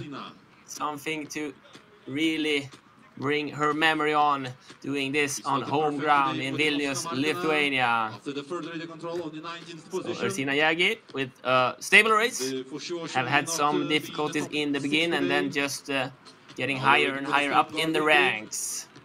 But looks like she will be probably at 10th position. I think that Ingrid Stengaard will put her down if she ends this race in a good way. She at least has the possibility to do that. So Martina Tyszowska, Ingrid Stengaard still out in the race, and directly after that I will say that we will see some final standings at the women, and then some replay, and then we will start to focus on the men's class that we have seen the men out in the forest, but we are still waiting for the top rank to start, so you can stay calm. You will not miss the best athletes out there. Three athletes with the medals today. The sprint distance in the 4th, Sogard Camilla Haramarika, and the 6th, Gustafsson Gabriela from Sweden. So waiting here towards the finish. We know we have the Czech Martina Tyszowska on her way out here soon, and then Ingrid Stengaard chasing her. Those two last riders in the women's class. Martina Tyszowska has just punched at the second last control and should be coming out to this road any second now. But as we know, she has been losing time all the way. Yeah, here she comes in the Czech dress, the white and blue. Martina Tyszowska. She was second at the World Championship last year. She has been 4th and 5th this week. But it's not getting up to the medals this year. We will see what she can do with her Czech teammates tomorrow at the relay, but no individual medal. Martina Tyszowska losing seconds here in the end, and will come into the finish around the first position, something there, taking the last turn, and you hear them shouting on her. But I think it's slightly annoyed Martina Tyszowska. She knows that this was not the race she looked for. She takes the 15th position, 2:58 behind Nicolin Splittorff, and just riding through here. And Ingrid Stengaard, we know that the time has now gone out for her to take the medals. It means the gold medal, as we said, Nicolin Splittorff from Denmark taking the gold with 47 seconds down to Ruska Sarla from Finland, taking her 3rd medal this week, and Algirda Michkovene, Lithuania, at the 3rd position, just 1 second ahead of Camilla Sögaard at 4th position. So that was the tight race. Ingrid Stengaard here coming. Will she be able to put some of the riders down? She has 20 seconds to be ahead of Celine Vellereiter. I think she is too slow for that. So she will probably go out into the 9th position at this race. A stable race from Ingrid Stengaard, the veteran from Finland, who took bronze medal this first day, and I think is still enjoying the week since that medal came into her hands. It's tighter in the end. She actually lost Christina Jagi also, coming into the 11th position. I wish to see what time she gets. Top 10 today. Yep. Most probably 9th place. So that means all the women are into the finish.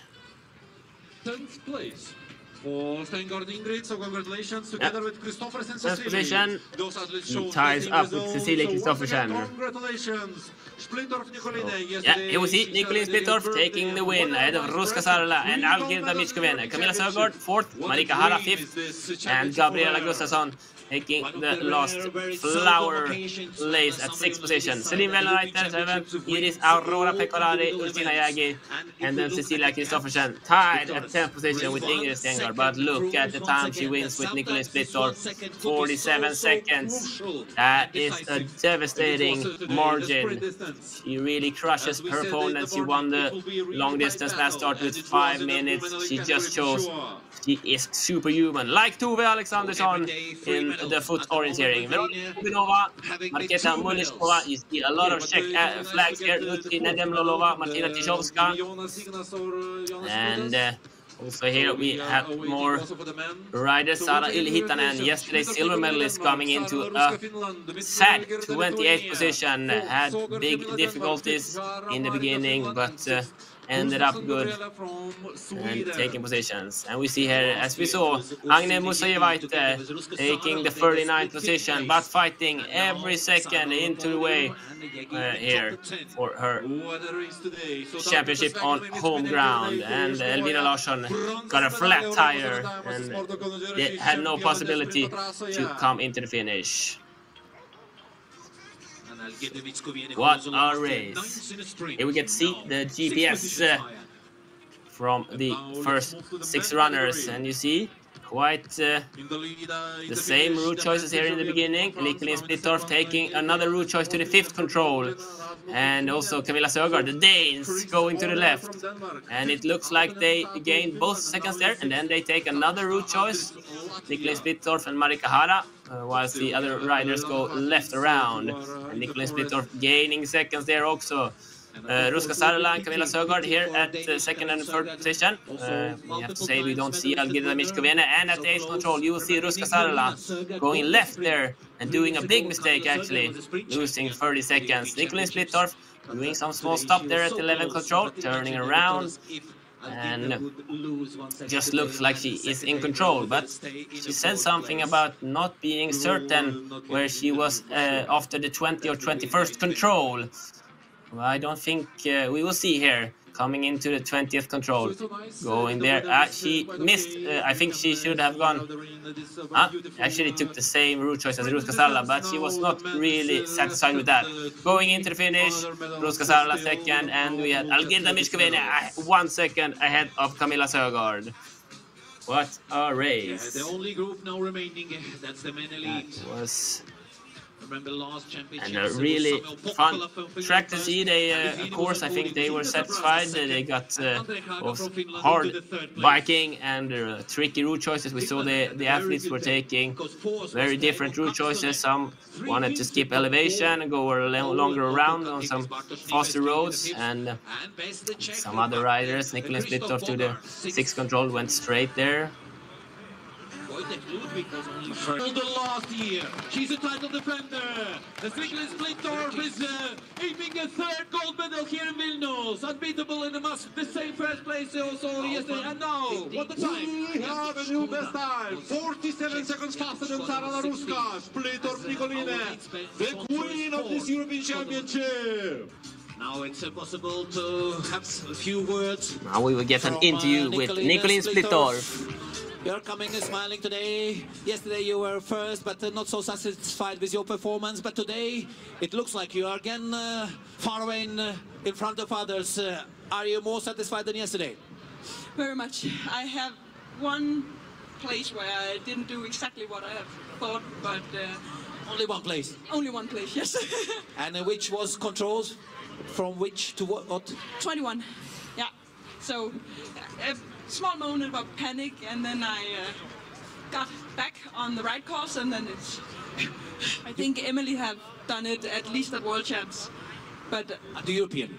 Yeah, I don't know. And so statisticians may tell us, but I couldn't find at least the last 15 years that somebody could achieve at the European Championships. So, fantastic achievement, fantastic feeling here in Vilnius. Yes, pretty much. Congratulations. Nicolin Splittorff from Denmark, most likely the 3rd gold medal. Yeah, that was Nicolin Splittorff talking about her 3rd gold medal. We are waiting for the 41 number on his bicycle. Nurmi from Finland.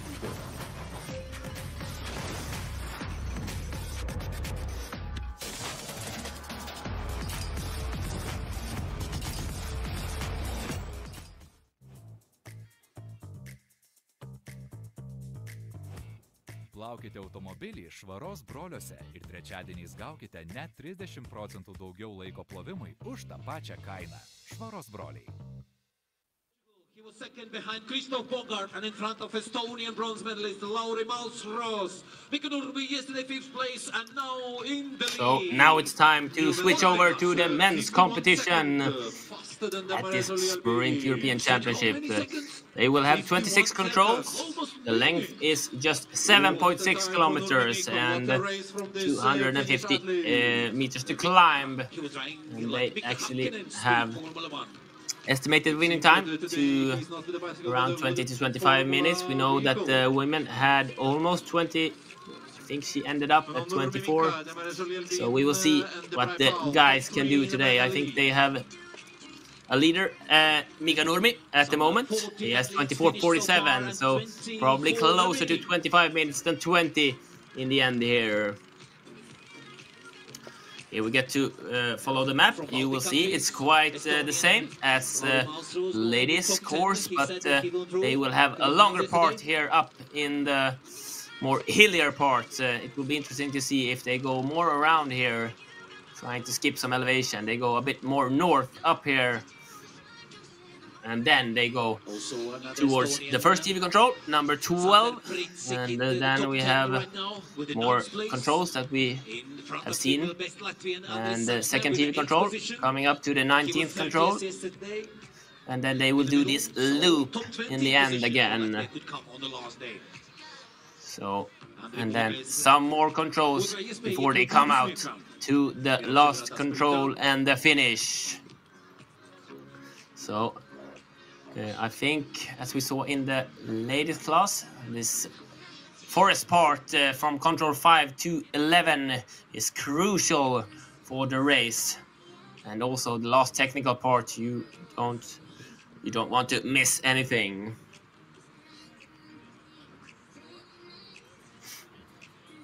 So we get to see the start list, and these guys, they have already been out in the forest and also come into the finish since we have followed the women's race. We have some riders out in the forest at the moment. Of course, Adrian Jägi is on his way quite soon to the second TV control, and he started with 20 athletes behind him. So that means that we have quite soon Jussi Laurila to the start. So all these guys have already started the race. We should see here, the clock is 13:01 local time. So 13:02, we have Jussi Laurila will go away. Here we have him, the Finn, on his way. He took actually the bronze at the World Championship last year. So we will see what he can do today. Not have had the best week yet, but another race to change that. In the finish, we also have a Finnish runner in the lead, Mika Nurmi, ahead of Albin Jolie de Marie from France, and then Paul Debray. But Mika Nurmi has had a great race. Mika Nurmi is actually leading with almost a minute, 50 seconds. Mika Nurmi, the routine, the Finn. We get to see his race here, going around to the first control, and it will be interesting to see here if he takes the more straight on route choice to the 6th control, and probably going around left there to the 7th, and I think he will continue there up to the north to the 9th control. So it looks like he have had a great start, and he is in a big lead. But Adrian Jägi, the Swiss athlete who was 6th yesterday and 9th at the long, is at the 19th control, as we see Mika Nurmi coming to here, just 2 seconds behind him. So it's a quite tight race between these riders. We don't see any mistakes here from Mika Nurmi in the end either. So a good race from the Finn. Start number 56, Wojtek Ludwig. He got the silver medal on Thursday. He got the silver medal yesterday. Is it time for a gold medal? He won the bronze at the World Championship Sprint last year. He is world ranked as #1. He has a lot of gold from the World Championships and the European Championships. You see, he goes with a cam on his head, so he often films his races and lays it up on YouTube if you want to follow after this race. Wojtek Ludwig, I think he is one of the big favorites for today's race. And he has showed enormous pace shape here, but not just, he has been out on the seconds. I think it was 10 seconds on the mass start, 10 seconds yesterday. Here we see Jonas Vitautas-Gvildis, the routine Lithuanian, coming to the 11th position. He was 8th yesterday, so a bit slower start for Jonas, or some mistakes with the technical. On the last kilometer before the finish. So, behind Wojtek Ludwig, we have the Italian Riccardo Rosetta, Martin Canta. But we have 10 people to start. Then we have had all the racers out in the forest. Adrian Jägi has been to the second TV control and he has lost time. He has lost a lot of time on Mika Nurmi. So he is just 7th there, Adrian Jägi, more than a minute and 20 seconds behind Mika Nurmi. So still a big lead for Mika Nurmi in the finish, out in the forest. Number 44. I thought it looked like 44. Could it be Georg Köffler coming here? No, 45. Then it's Tommy Nykänen, of course. He was 9th yesterday. And looking here like it's something in the same area, but we have a lot of riders, so I think not the best start for Tommy Nykänen. Here we have Riccardo Rosetta from Italy, who is looking at the map, as I said, memorizing route choices, looking, maybe counting how steep, how many elevation curves is it. And we see some of the Swiss athletes here coming towards the first TV control. Could it be Noah Rieder? I think so. It means he's probably some seconds ahead of Jonas Vitautas-Gvildis, but behind Mika Nurmi. We see what that time says. Noah Rieder in at 11th position. Yes, 1:06 behind. Behind him, Luca Dalla Valle, the Italian with a lot of routine, started. We'll see. And then we have Bartosz Nibelski, who was 5th at home ground sprint last year in Poland at European Championships. Is Luca Dalla Valle already on his way? We will see. He have around 30 seconds to do something to Mika Nurmi, but I think we will have to wait for a while. Here we get to follow. Is it one of the Swiss riders? You see, it's really hard to follow for the Steadicam, and then he just has to pedal, not reading the map. These are great athletes who are out in the forest really fast. 3 times the junior championship at top 10 finisher. And Luca Dalla Valle looks like he has had a good start. Here we have Adrian Jägi, it's him we are following. And you see he is going out with everything he has left in his body. He had lost some time, he had done some mistake in the middle part of this course, but still a 7th position at the second TV control. And we will see how this end stands up to the other riders. And here we have 58. Martin Canta. Looking, and you see almost, how could I go? Where should I go? This is a really big part of the race to see and catch, and where should I go? Because then it's, as we saw just with the follow cam right at the moment, it goes so fast in the forest, it's almost not possible to read the map so much and choose. So they try to choose so much that they can before the race starts, and then they go away. Martin Canta and Luca Dalla Valle has been at the first TV control. He was there at 7th position, just 33 seconds behind Mika Nurmi in the lead. And behind him, Bartosz Nibelski started. So we will see if Bartosz is on his way. Here we have number 35 when he started. Yesterday's top 6 finisher with the 6th place.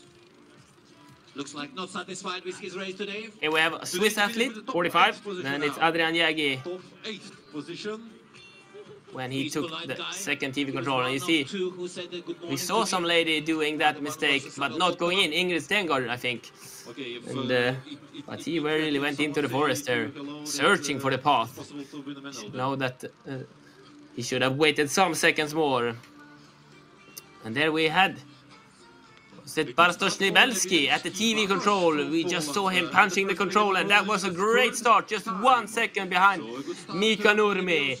Bartosz Nibelski was 5th at the sprint last year. So that was a great start from the Polish athlete. Jonas Vitautas coming into the second TV control around top 10. Yeah, 10th position, 136 behind Mika Nurmi in the lead there.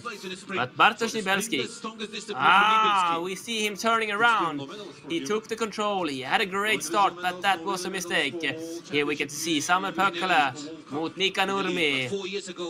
He goes around there, and all the other runners go straight there. And Nilika had a great, Hannes Nilika had a great start, but Samuel Pökkälä, the gold medalist from the first day's race, looking like he has had a great start. He is quite clearly ahead on Fabiano Bettego and Mika Nurmi. So we are looking at quite soon a new leader at the first TV control.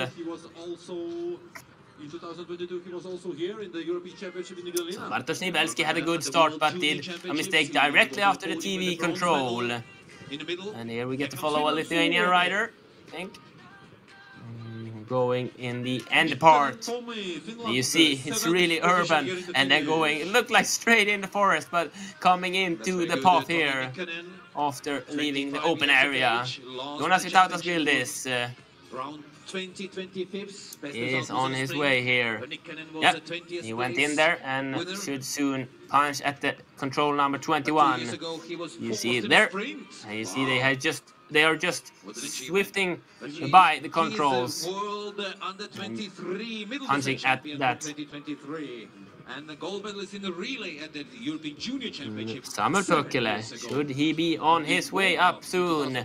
The Finnish rider who took the gold medal on the long mass start. He took the long gold at European Championship sprint last year. So he is the reigning champion. Number 60, we know this guy, Krzysztof Bogar. He is one of the big Czech names. Krzysztof Bogar also has a lot of gold medals. He won actually the World Championship Middle Distance 2024. He was the World Champion 2023. He was the European Sprint Champion 2023. Krzysztof Bogar, he has not had the best week yet actually. He was 4th at the long, but it says something about Krzysztof Bogar. He wants the medal, and he was 11th yesterday. So I think Krzysztof Bogar really wants to prove himself today out in the Vilnius forest. And we have had Fabiano Bettega up to the TV control. The Italian racer who was 3rd at World Championship last year, mass start, and he also won a World Cup in Italy 2023. He takes the lead, 22 seconds ahead of Mika Nurmi. So a great start from Fabiano Bettega.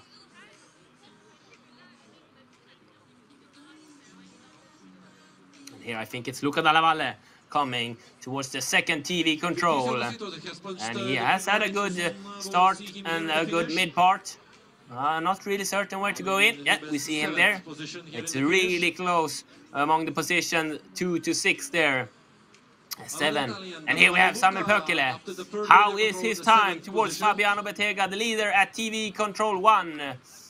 We should see, he has lost seconds. Samuel Pökkälä is 19 seconds behind Fabiano Bettega.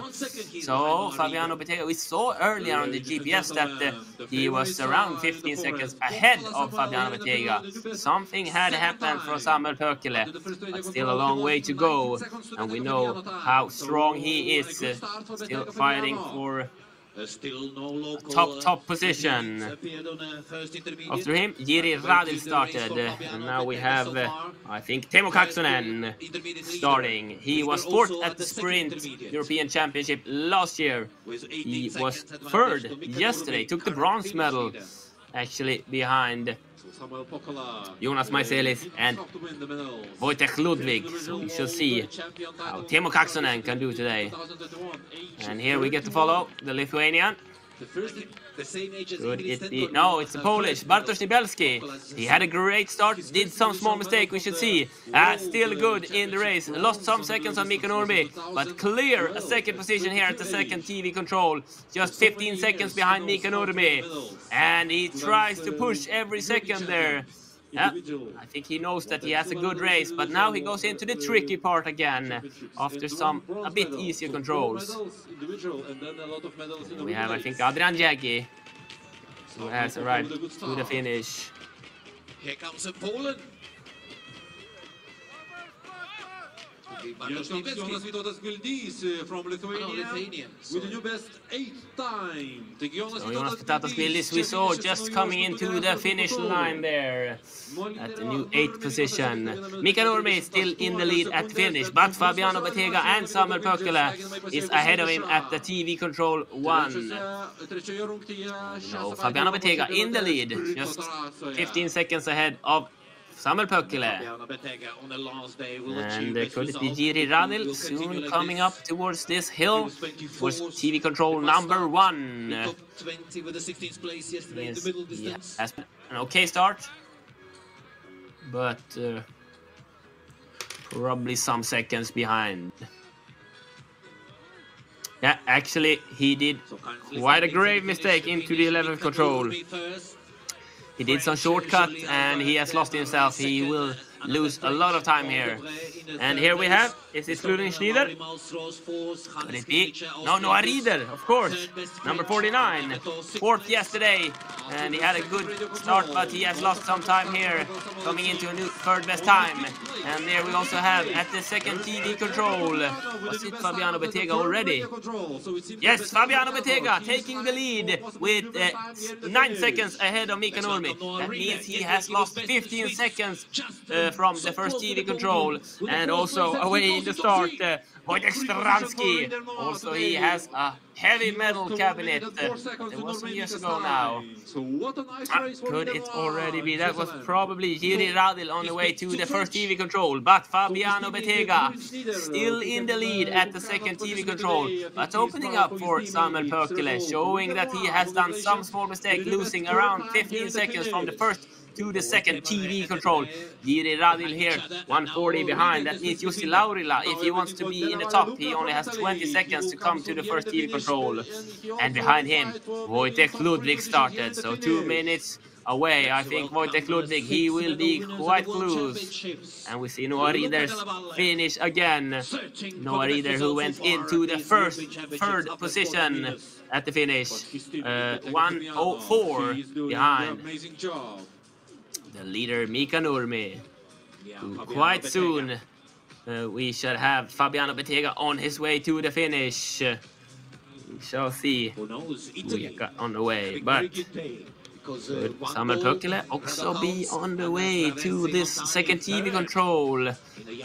We shall see how the finish rider, I think it can be here, or is it on another control? This can be also be Wojtek Ludwig on his way. Fabiano Bettega on his way to the finish quite soon. 20-second control there, so he has 4 controls left. And we know Samuel Pökkele should be on his way to the second TV control any second now. You get to follow Fabiano, and as I say, it's hard for the follow-up cam just to bike with in this pace. He really goes hard. Fabiano Bettega knows he has had a great start coming on the road there, going right and then taking to the left, going towards the 23rd control. And here we have Samuel Pökkele on his way. I think he has maybe lost some time here. Yes, he has lost time. He is not top 3 anymore. Samuel Pökkele who is the reigning European champion, I think he will have a hard time to follow up on that. Going into the 4th position here, 40 seconds behind, and Wojtek Ludwig has been at the first TV control. That must have been Wojtek Ludwig. What time did he get then? I did not see any time. Samuel Pökele saw some small mistake there. He did a classic mistake going into the wrong control, looking at the wrong control, reading to the 22nd when he should go to the 15th, and someone going down there. I think this is a big mistake. Should see, and that is Wojtek Ludwig. I think Wojtek Ludwig, he is not gonna be able to take another medal today. He did the same mistake as Jiri Radil, I think, taking one turn wrong and then going into the forest, making a shortcut. Samuel Pökele coming here, and he needs to chase up some time now because he has clearly lost it on Fabiano Bettega. And I think that this Samuel Pökele mistake and Wojtek Ludwig mistake, he comes here to the control. But as you see, almost a minute behind Fabiano Bettega. This will be really tight. And there we see Bartosz Libelski coming into the finish. What time did he get? I think he had lost some time in the end. Yes, he was not pleased with that. And Fabiano Bettega is on the way. Could this be? It's a new leading time. This can be really, really good. We know Wojtek Ludwig, we know Samuel Pökele. They have done mistake. Fabiano Bettega, he has just made some small mistake and takes the lead with almost 33 seconds. That is a great end from the Italian, and he just clinches his fists. Yes, that was the race I wanted. We know he lost 15 seconds in the middle of the track, but as I said, two of the big favorites has done mistakes. Now you will have to wait and see, Fabiano. How far will this hold up? I think it smells like a medal for Fabiano Bettega.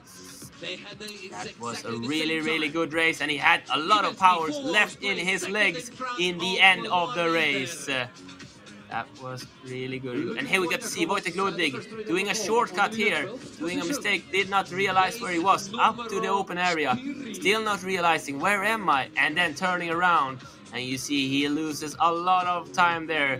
So 1 minute behind Fabiano Bettega, who will not be able to catch that, even though he is great and strong.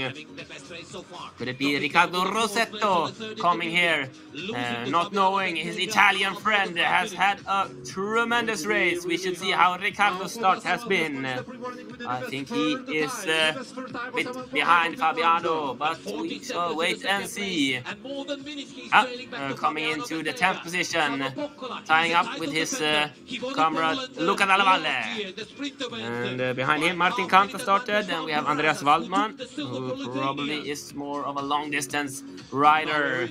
And then Krzysztof Bogar here in the start. Could it be Jeremy Porr? Yes, he was 11th at the long distance. Jeremy, who actually at the World Championship Sprint 2023 was at position 6. So he likes the sprint distance. And here we get to follow some of the Czech athletes. It's Jiri Radil. We know he had some big difficulties in the beginning. Looking at the 16th position. Here he is on his way. He comes out on the road, takes left there on his way to the 21st control. And Samuel Pökele, we will see, has he gained some time, or how is he standing up in the end of the race? Actually, looking at the radio control, Samuel Pökele, he has been a bit stressed out there today. He has continued doing mistakes, and he has lost more time on Fabiano Bettega. He's also quite clear behind Mika Nurmi, so he will not be top 2 in the finish. And here we have the Czech athlete Martin Kanta. And here we have Samuel Päkkilä, but he is not having the race that he wanted, that he dreamed of. He won the gold this first day, and he is probably going into a new third best time, but this will be no medal for Samuel Päkkilä today. He will have to start thinking about the relay tomorrow. But a great ending, and you see how strong he is in his legs, pushing with everything he's got into the third position at 1:15 behind Fabiano Bettega. And look here who we got. Yesterday's gold medal winner, or first individual gold medal he took. He had been out on the World Cup and International Senior Championship since 2008. Jonas Maiselis, and he actually got silver at the World Championship sprint last year, so he likes to sprint, and as he showed yesterday, his shape is tremendous. Jonas Maiselis pushing the pedal down and going away into the forest, having around 24 minutes ahead of him of great mountain bike orienteering, and we shall see how his pace will hold up today against, at the moment, Fabiano Bettega. And there we have Wojtek Ludwig, but we know he was almost a minute behind at the first TV control. I think he has actually gained some seconds on Fabiano. Now he has lost some time again, going quite similar as Fabiano Bettega, so doing a solid second part here of the race, but he definitely knows what he has done to the first TV control, and he will not be able to go up to the medal discussion. Fabiano Bettega, he was silver medalist in the European Championship in the relay and bronze medalist. And here we get the fall. Oh, the Finn, Jussi Laurila. Jussi Laurila, who is not fighting for a top 10 position. But he is on his way to the 22nd. And as I said, it goes so fast out in the terrain. It's not easy to keep ahead and try to choose route choices. It shows how good these athletes are. And he took the 22nd control and then takes the right, quite close path to the line. A bit smaller path there. And it goes towards the second control. Not second, the next control.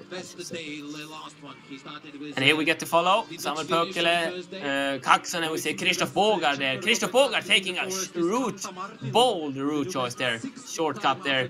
Not looking like he gained seconds. We know Samuel Päkkilä had time here, but we will see what mistake did he do here. Fabiano Bettega. He took that route choice, and it looks like Fabiano Bettega's route choice to the 10th control was really, really good, and no other rider has taken that route choice. And here we have Jiri Radil on his way into the finish, looking at probably the 13th position. We should see just ahead of Jonas Itatasvildis, I think. Yeah, 2:17 behind the leader, Fabiano Bettega, who leads with more than 30 seconds ahead of Mika Nurmi. And as I said, interesting to see, no one has done the exact same route choice there as Fabiano Bettega, where we know Fabiano Bettega got the lead. So that we will see how Krzysztof Bogar, probably the next time we are waiting for Timo Kaksonen, and then see how he stands up. Wojtek Ludwig has taken the 22nd control. He was at 8th position at the TV2. See if he can gain some seconds. Actually, it's not impossible for him, if he has a great ending, to go in at the new third best time in the finish. I think that's definitely possible for him to do that. But we will see, because we know Samuel Päkkilä did some more mistakes in the end of this course. And here we have Waldmann, Austrian, and he has not had a great start, done some big mistakes, almost 3 minutes behind. And this is Riccardo Rosetta coming here. Yes, Riccardo Rossetto coming here. 22nd position. So Andreas Waldmann, but we know that Krzysztof Bogar just started 2 minutes behind him, and he has not been there. So Krzysztof Bogar is clearly behind also him here in the end. Fabiano Bettega, Christoph Bogar will probably not. See here. He's making shortcuts and he's losing a lot of time here. Christoph Bogar, that was the race for the Czech routine man. Coming towards the control now. He has actually punched it now. 15:50. He's at 15th position. More than 1 minute behind. And that means Timo Kaksonen, it's a bit stressed up for him. A lot of mistakes here in the men's class. Here we see the Finn. Could it be Timo Kaksonen on his way up to the first TV control? I think so. And he works hard up this hill. Timo Kaksonen, third yesterday, fourth at the European Championship sprint last year. And here we have towards the finish, another Finn.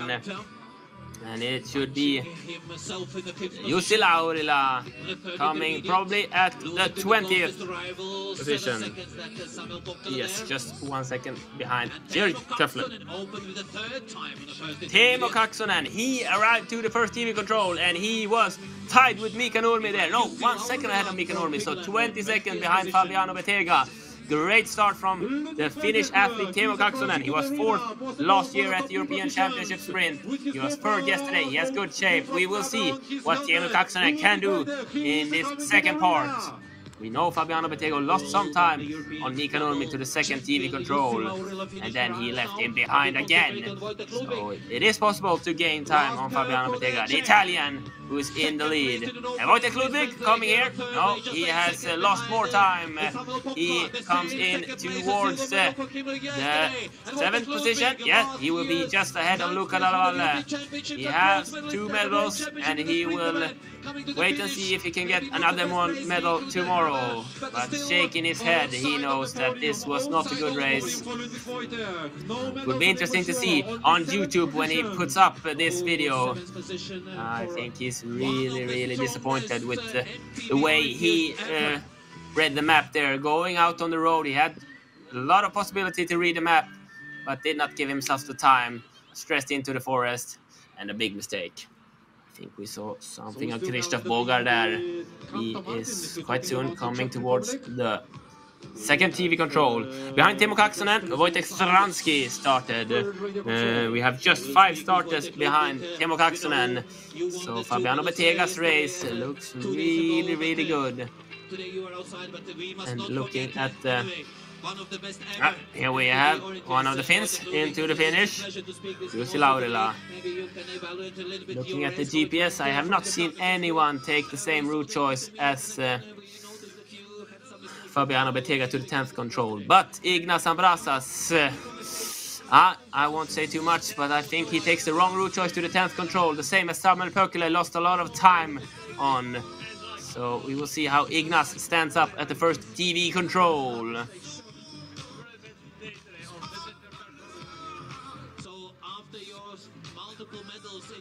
In the beginning or the start of the race, you give some advantage to your opponent. Timo Kaksonen definitely in the top position to fight for the gold medal. Just at the moment sits in Fabiano Bettega's hand. So here we get to follow Timo Kaksonen, Fabiano Bettega, Ignas Ambrasas, and you see Ignas slightly behind here in the beginning.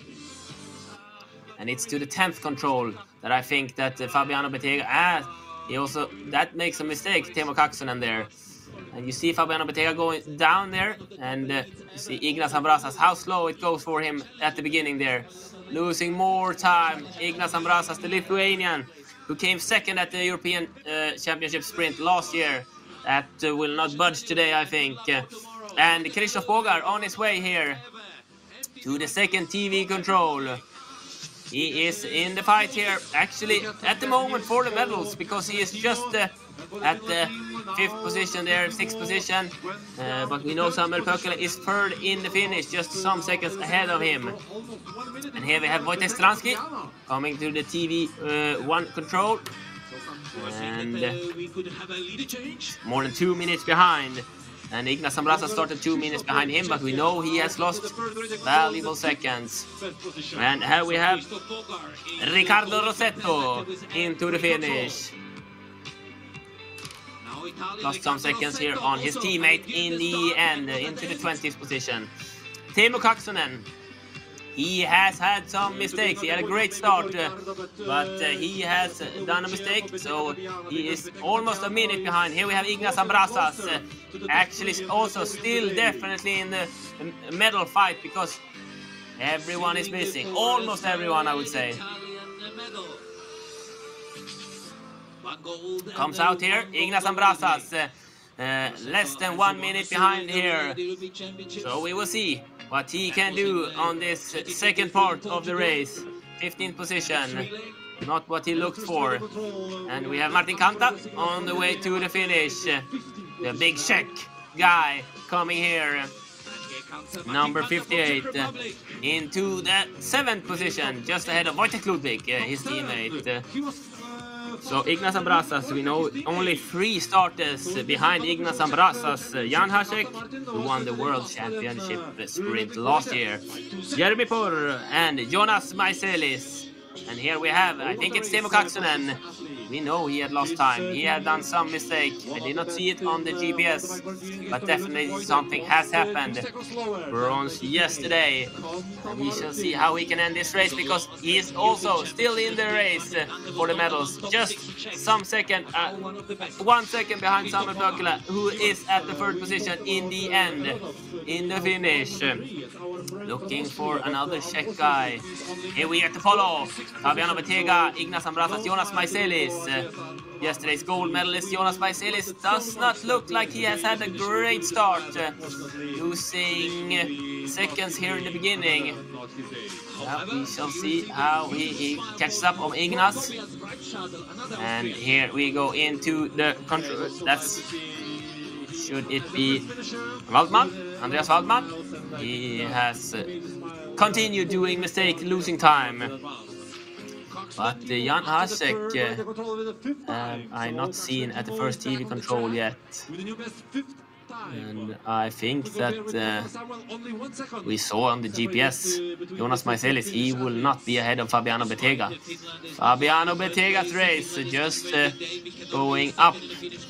And Christoph Bogar on his way to the finish. If he has a really great finish, he could do something to the 3rd position. Samuel Pökkelä having some seconds up to him, we will see. And here he comes, Jan Hasek, I think, who surprisingly took 2 gold medals at the World Championship last year. He's a great athlete, a strong athlete, but I would still say surprisingly. And going up here, we will see how far behind he is.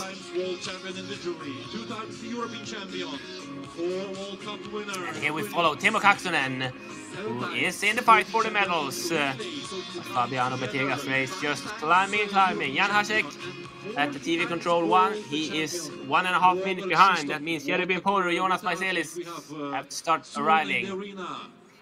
Teemu Kaksonen here, looks like he has had some great controls here, and then going this a bit longer route choice to the 23rd control, but looking at probably a faster track, faster road, so we will see how he stands up. And Christoph Bogar should be on his way to the finish. And he has just some seconds up to the 3rd position at the moment in the forest. Here we see him with the red helmet, Christoph Bogar. Does he have enough power in his legs to do something for Samuel Pökkelä at the 3rd position? Or will he arrive just behind in 4th or 5th position? We should see. I have no time yet to see. He was just some seconds behind. I think he has ended great, Christoph Bogar. Should it be enough? He has soon just 10 seconds to beat Samuel Pökkelä, but it's not far to the finish either. I think he will be some seconds too slow. Yes, he will not be able to beat Samuel Pökkelä today. Coming into the... I think that was the 4th position. Yes, 3 seconds behind Samuel Pökkelä. But Teemu Kaksonen, he goes good out in the forest.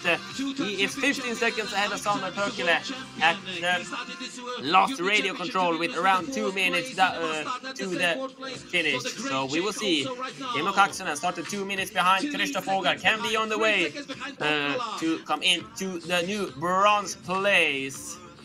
But Fabiano Bettega, Mika Nurmi, their races are just climbing up. And you see here Ignas Ambrasas actually just ahead of Teemu Kaksonen. So as I said, fighting for the medals. Ignas Ambrasas, silver medal last year. And here we have Jonas Maiselis, I think. No, Jeremy Porr. Jeremy Porr lost second last starter. And we will see how he stands up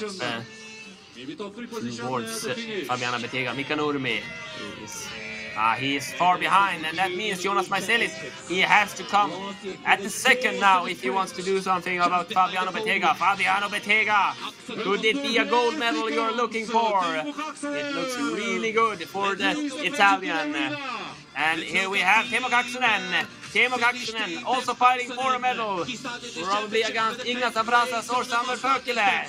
At the moment, we know Jonas Maiselis maybe can do something. We shall see. Teemu Kaksonen, he had seconds on his side for the 3rd position out at the last radio control. Going hard in this last curve, and he will definitely take a new 3rd best time. Teemu Kaksonen in at the bronze place at the moment. 1:05, I think it will be the exact time. 1:06 behind Fabiano Bettega. So Teemu Kaksonen, 4th last year. Will it be the same position? And it is something else. Here we follow Ignas Ambrasas, and we know he has started moving up in the list. Looking for a medal. Ignas Ambrasas, that's his aim. Jonas Maiselis, the last starter, has been at the first TV control.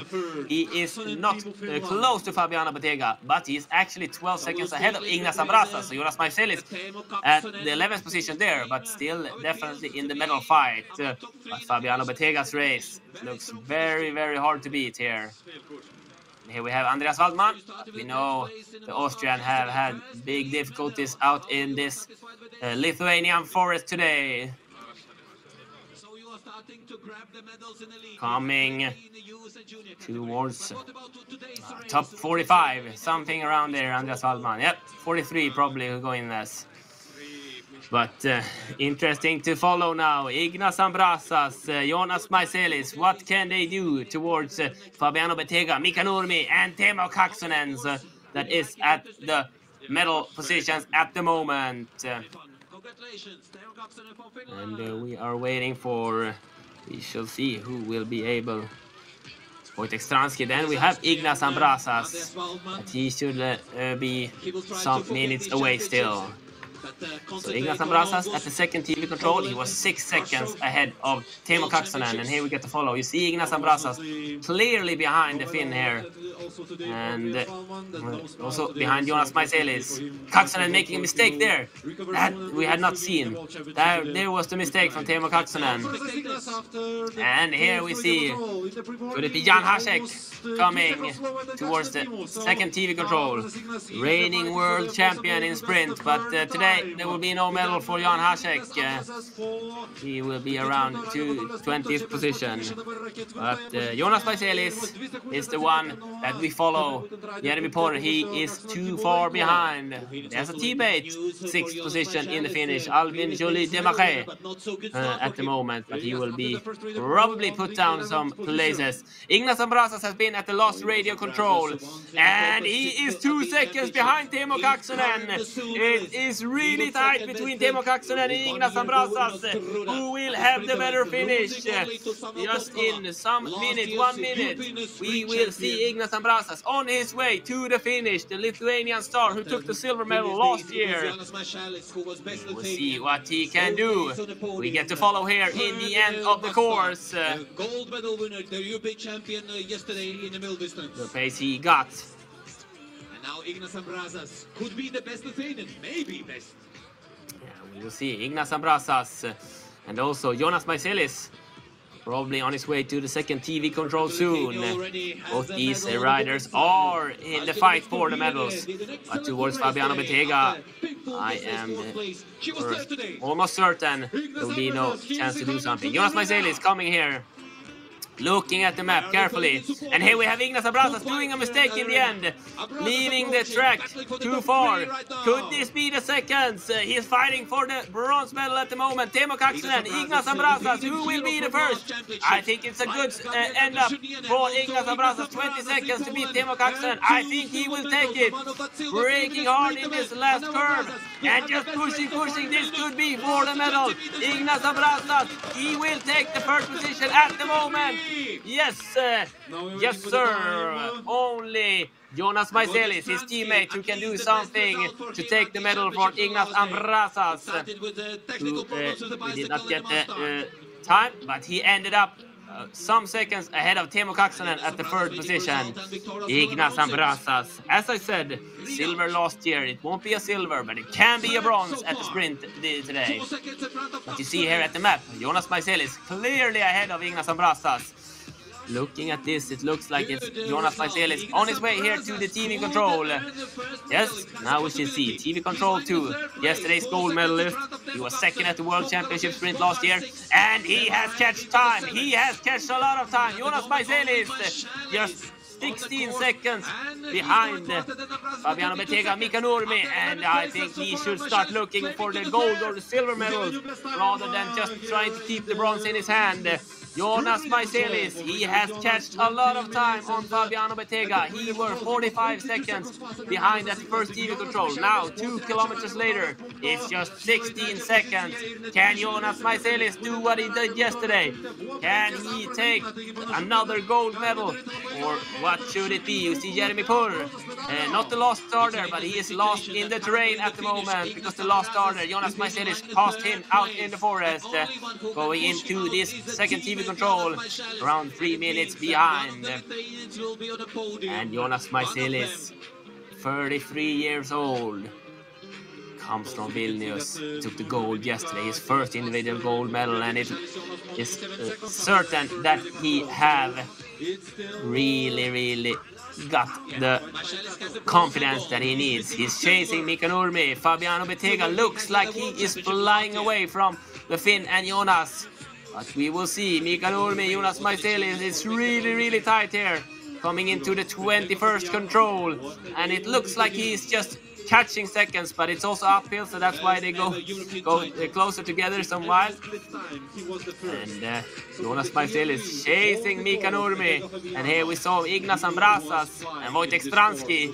And even though Ignas Ambrasas had a great ending, I think it will be for no-show 4th place for Ignas Ambrasas. We will see how Jonas Maiselis ends this race, but looks like he is fighting for the medals. Looks like Fabiano Bettega.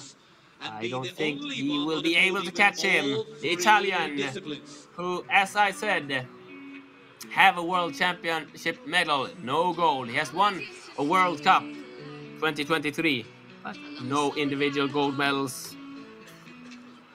We will see Jonas Maiselis. We get to follow him out in the forest. He has taken the 22nd. He goes more on the straight route choice here to the 23rd. And even though it's a small path, we see he keep a high pace out in the forest. Yes. Mainly chasing Mika Nurmi, but also Fabiano Bettega, and also trying to grasp on to the medal. Coming out to the road here, and he has full control.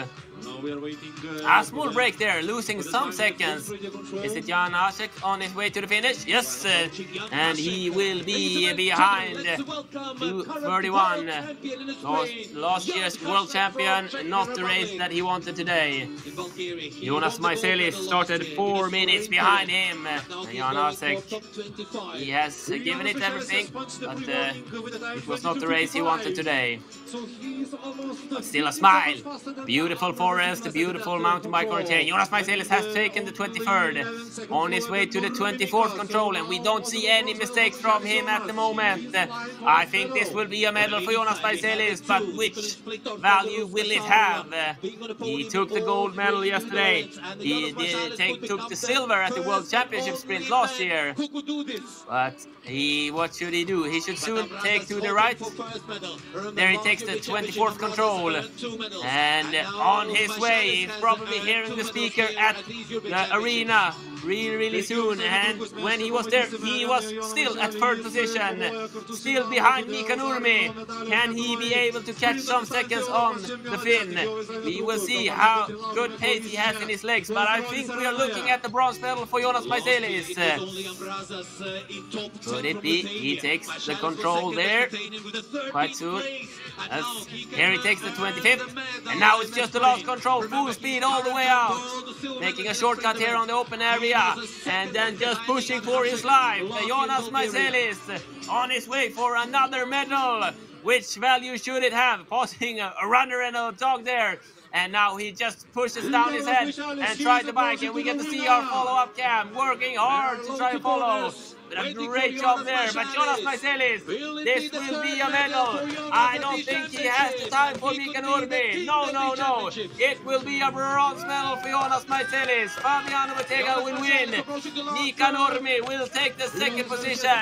And Jonas Maiselis, the homeboy from Vilnius, Lithuania, takes another medal at this championship. Jonas Maiselis goes into the bronze medal. Let's wait for results. Jonas Maiselis. Jonas Maiselis, lost starter, so we know he will be there. We have the top three. We have the medalist of this sprint distance at the European Championship, Fabiano Bettega, the Italian, who started out great with a big route choice change towards the other racers, and he got away and then just kept on pushing, finding the way and taking the win with 33 seconds ahead of Mika Nurmi, and then Jonas Maiselis at the third position. Keeping intrigue. Approaching slowly to Hanna Brazas. What a day. What a race. He should just punch out here. Ignas Ambrasas, Jonas Maiselis still hugging it out, third and fourth. One really happy, one not as happy. But nice to see the sport can unite us. Jeremy Paul, the French guy, coming here towards the finish. He will be around 32, 33, somewhere there. And here's on by his teammates. These last meters to the last control, and then into the finish. Looks like he will be behind Jon Hansson also, and we will see. Yeah, he takes the 33rd position here. Jeremy Porter into the finish. Fabiano Bettega, Mika Nurmi, Jonas Maiselis. There you have the medalists today. What a day he has today. A European champion in the sprint distance. And what a race from Fabiano Bettega, showing what he can do when he gets everything together. We should soon get to hear something from Fabiano Bettega. See what he has to say about his race, about his day, about the gold medal. And the happy Jonas Maiselis here. The bronze medal soon is in his hand. Looking at the map. What did I do wrong? What could I do better? Now we will speak with our winner from Italy, Fabiano Bettega. How it was to wait for Lithuanians and other competitors for a longer time? Yeah, it was quite... I was quite anxious because I knew that the Lithuanian guys were quite strong, and I expected to beat me.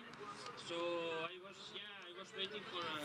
Yeah, here we get to see the result list. Fabiano Bettega taking the gold medal, 33 seconds ahead of Mika Nurmi. Jonas Maiselis 43 seconds behind Ignas Ambrasas, Teemu Kaksonen, and Samuel Pökkele.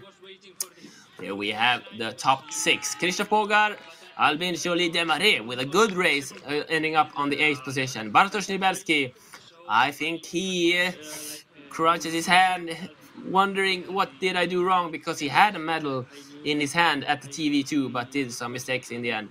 Wojtek Ludwig, 12th position today, will definitely want to do something better tomorrow at the relay. And we see the best Swede, Rasmus Nordgren, at 21st position. Oliver Friis, 23rd, will probably go with Nicolin Splittorff tomorrow. And we follow up here with the positions 31 to 40. Sander Pritzik around 4 minutes behind. And Andreas Waldman, number 48. You know, he took a medal at the European Championship last year. That was in the long distance. This is not the sprint that is his favorite, but he has definitely not had a good day. But we should wait and see. We will get to see the GPS replay in a while, and we can really see that today the most interesting was to see in the men's class, I think, a bit more mistakes, more shortcutting, and you need to be in full control when you do these shortcuts. And then also different route choices. Here we get to see the top group. Someone going more straight to the first control, not so big difference. Fabiano Bedega having a good start together with Ignas Ambrasas and Samuel Pökele and Teemu Kaksonen also. But into the 7th control, Teemu Kaksonen looked like he did some mistakes. Samuel Pökele here in the lead. But we know he did a good, very bad route choice to the 10th control. Fabiano Betega chasing up Mika Nurmi. And then we have Fabiano Betega's route choice to the 10th control. Gave him these seconds to hold on to. Jonas Marcelis actually took the same route choice, putting him up, chasing some seconds there. And we see Fabiano Betega, Samuel Pökele chasing there. And he takes actually that. I think that route choice to the 13th, 14th, that was when Fabiano Betega lost some time. But otherwise, it looks like he just pedaled away from them. A small mistake into the 18th control also. So not a perfect race from the Italian. But then he was just in his own pace and leaving the other guys behind. Mika Nurmi and Jonas Marcelis fighting for the silver and bronze, taking them in the end. Here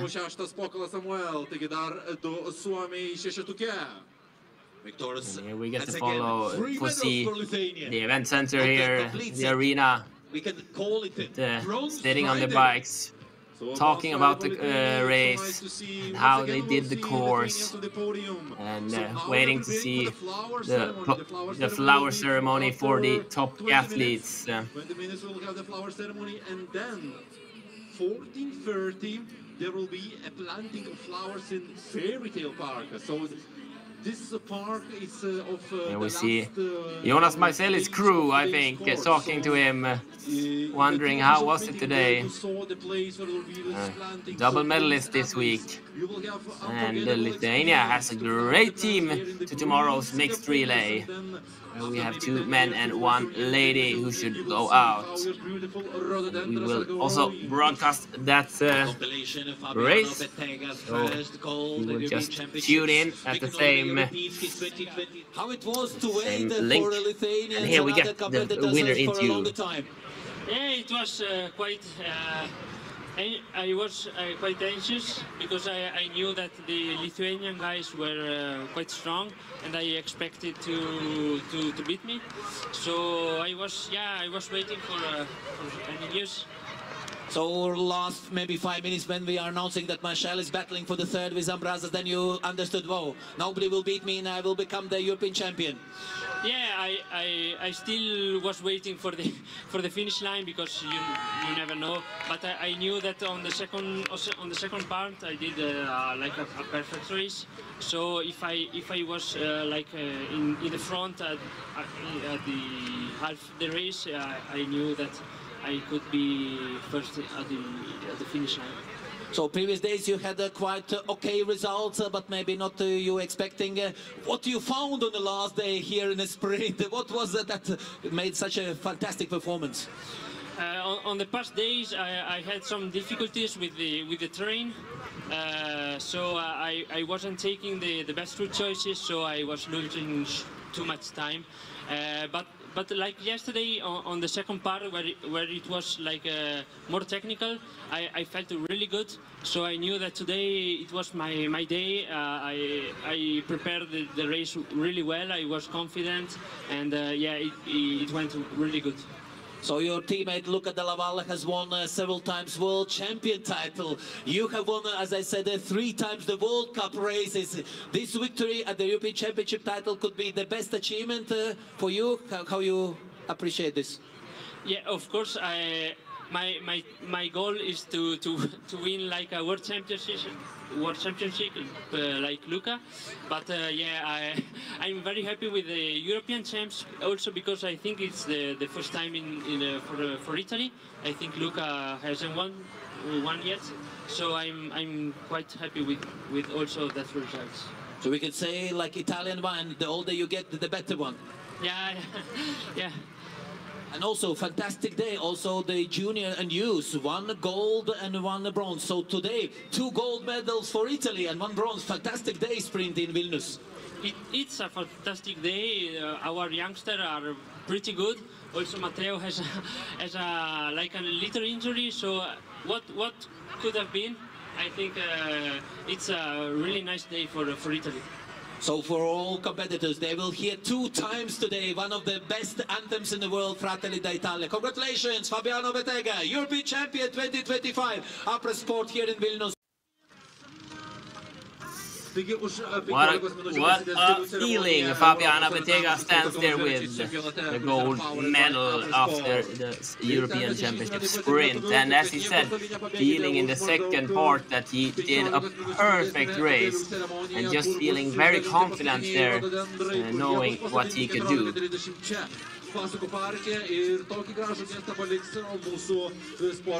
What a race we have had today here in Vilnius at the sprint distance. First we had the women's class where Nicolene Splittorff took her 3rd gold medal just ahead of Ruska Sarla and Algirda Liškovene for the bronze medal there. And on the men's course, as we heard, Fabiano Bettega, the Italian, he found his pace, he found his technical feeling at the later parts of the middle distance yesterday. I went into this race with a really high confidence and just worked with that and planned the race and executed it very well, winning the gold with 33 seconds ahead of Mika Nurmi from Finland, and then another Lithuanian bronze medal for Jonas Maiselis. Ninth place, but remember he's as I said, tomorrow it's time for the mixed relay, and we will end the championship here in Vilnius, Lithuania, in a great way, in a great relay. We hope you all tune in. Me, Linus Rapp, and all of the IOF TV crew wants to wish you a great afternoon. And also follow IOF at social media to see more info about these coming contests. So we will get back to you tomorrow. Thank you for watching today. Standings in the finish, Mika Nurmi first. French, Jolie Albin, Marin second, another French. With the new best time after the 3rd race. He is flying for possible new best time here in the finish. Let's welcome Noah Reeder. Yesterday he was best in Swiss, just close to the podium with the 4th place, and he goes in top 3. Top 3 position for Reeder Noah today. Not to participate today. I think he's proud for his teammates. Result, Reeder Noah, congratulations with the new. He has a silver and bronze in the relay at the Europeans. He has a silver and bronze in the relay at the Europeans. The Polish Bartosz Niebelski is bib number 51. Before him is bib number... race winner. New best 4th time here in the finish. Della Valle will have the best day Saturday in a sprint here in Upper Sport. Here he comes, Polish athlete. And European junior champion in the middle distance, 2021, Bartosz Niebieski, coming with one of the fastest times in the finish. Fabiano, he is coming for possible new best time here in the finish. And European junior champion in the middle distance, 2021, Bartosz Niebieski, of the fastest times in the finish. Fastest times, best race maybe so far in his career in a sprint event, searching for his first medal maybe. A new best time here in the finish. Bettega Fabiano, Italy. Primo posto. Seconds faster than Nurmi Mika. 40 seconds to the second place, and more than minutes he's trailing back to Fabiano Bettega. Samuel Pokkola, he's a title defender. Fastest man in the finish, but unfortunately disqualified. Finland's Samuel Pokkola on a Thursday in Moscow 2024 will not defend his title. He will go in for top 5 maybe. Samuel Pokkola, Thursday gold medal winner.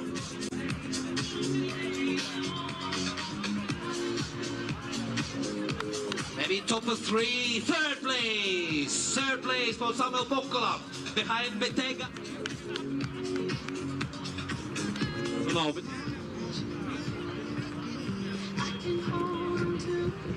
European Championship individual. And this goalkeeper Buffon, just the first appearances. Yeah, it was not so good day for Czech in the sprint. Erik Radil was Championships. He had one victory individual in the World Cup, and also won ships for Czech athlete Martin Kanta. Let's welcome, notice the 2 ladies, Splitorf and Ruska Sarela, 2 ladies on the podium in a whole. And Tilde Paul was 6. So Tilde had a better self in the 5th position. On the 3rd intermediate, losing to the closest rival. And Teemu Kaksonen opened with the 3rd time in the 1st intermediate. There. And Teemu Kaksonen opened with the 3rd time in the 1st intermediate. European double champion Jussi Lauri-Lavig, last year's 9th place with the European Championships and bronze medalist at the World Championship in the sprint event. Finish, maybe not the best race he could have, but still outside of the podium, for Ludwig Wojtek. No medal today for sure, only 7th position. 7th position for mountain bike in history. Ludwig Wojtek was 2 seconds slower. He as the first finisher with a lot of champions in relay, so the count together. 9-time Kaksonen and Timo after the 4th, 1 second slower after the 3rd radio control. But now he's good compared with Pokkola Samuel. Here comes the multiple times world champion Krzysztof Bogar from Czechia. 2 times European champion and a 9 times world champion. He started this European Championship in Vilnius with the 4th place in the Mustang in the middle distance race. So now we are waiting for the Timo Kaksonen. Was in a sprint, just behind the podium. Up the must-start distance, and then he won the medal with the 3rd best time yesterday in the middle, just outside top 3, missing to the medal just 2 seconds. Top 3 now athlete in top 3 position. Kaksonen and Timo, 3rd position here in the finish. Top 3 now athlete in top 3 position. Kaksonen and Timo, 3rd position here in the finish. It was pretty well. I was happy. So you are starting to takes in the beginning and concentrate on next controls. Yeah, that's right. How was the course? Did you like it? Interesting?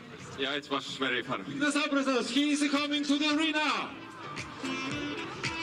Where are Lithuanian supporters? Still quiet here at the arena. Abrazas approaching, battling for the top 3 right now. Ignas Abrazas. Definitely maybe top 3. Now we're waiting for the time. And Wojtek Stransky, at least the best result for him at these championships on the last day. He won on the podium in all 3 disciplines. What a nice approaching young Hasek. Ladies and gentlemen, let's welcome current world champion of Czech Republic. In Bulgaria, he won the gold medal last year in a sprint event, but now he's going for top 25.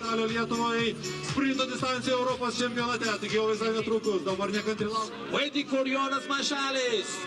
Will it be the third medal for Jonas at these championships? And he could be the king of these championships. The European champion at middle distance will take the third medal here. Let's wait for results. Jonas Marshalis. Or Ignas Abrazas. We are still waiting for the official time.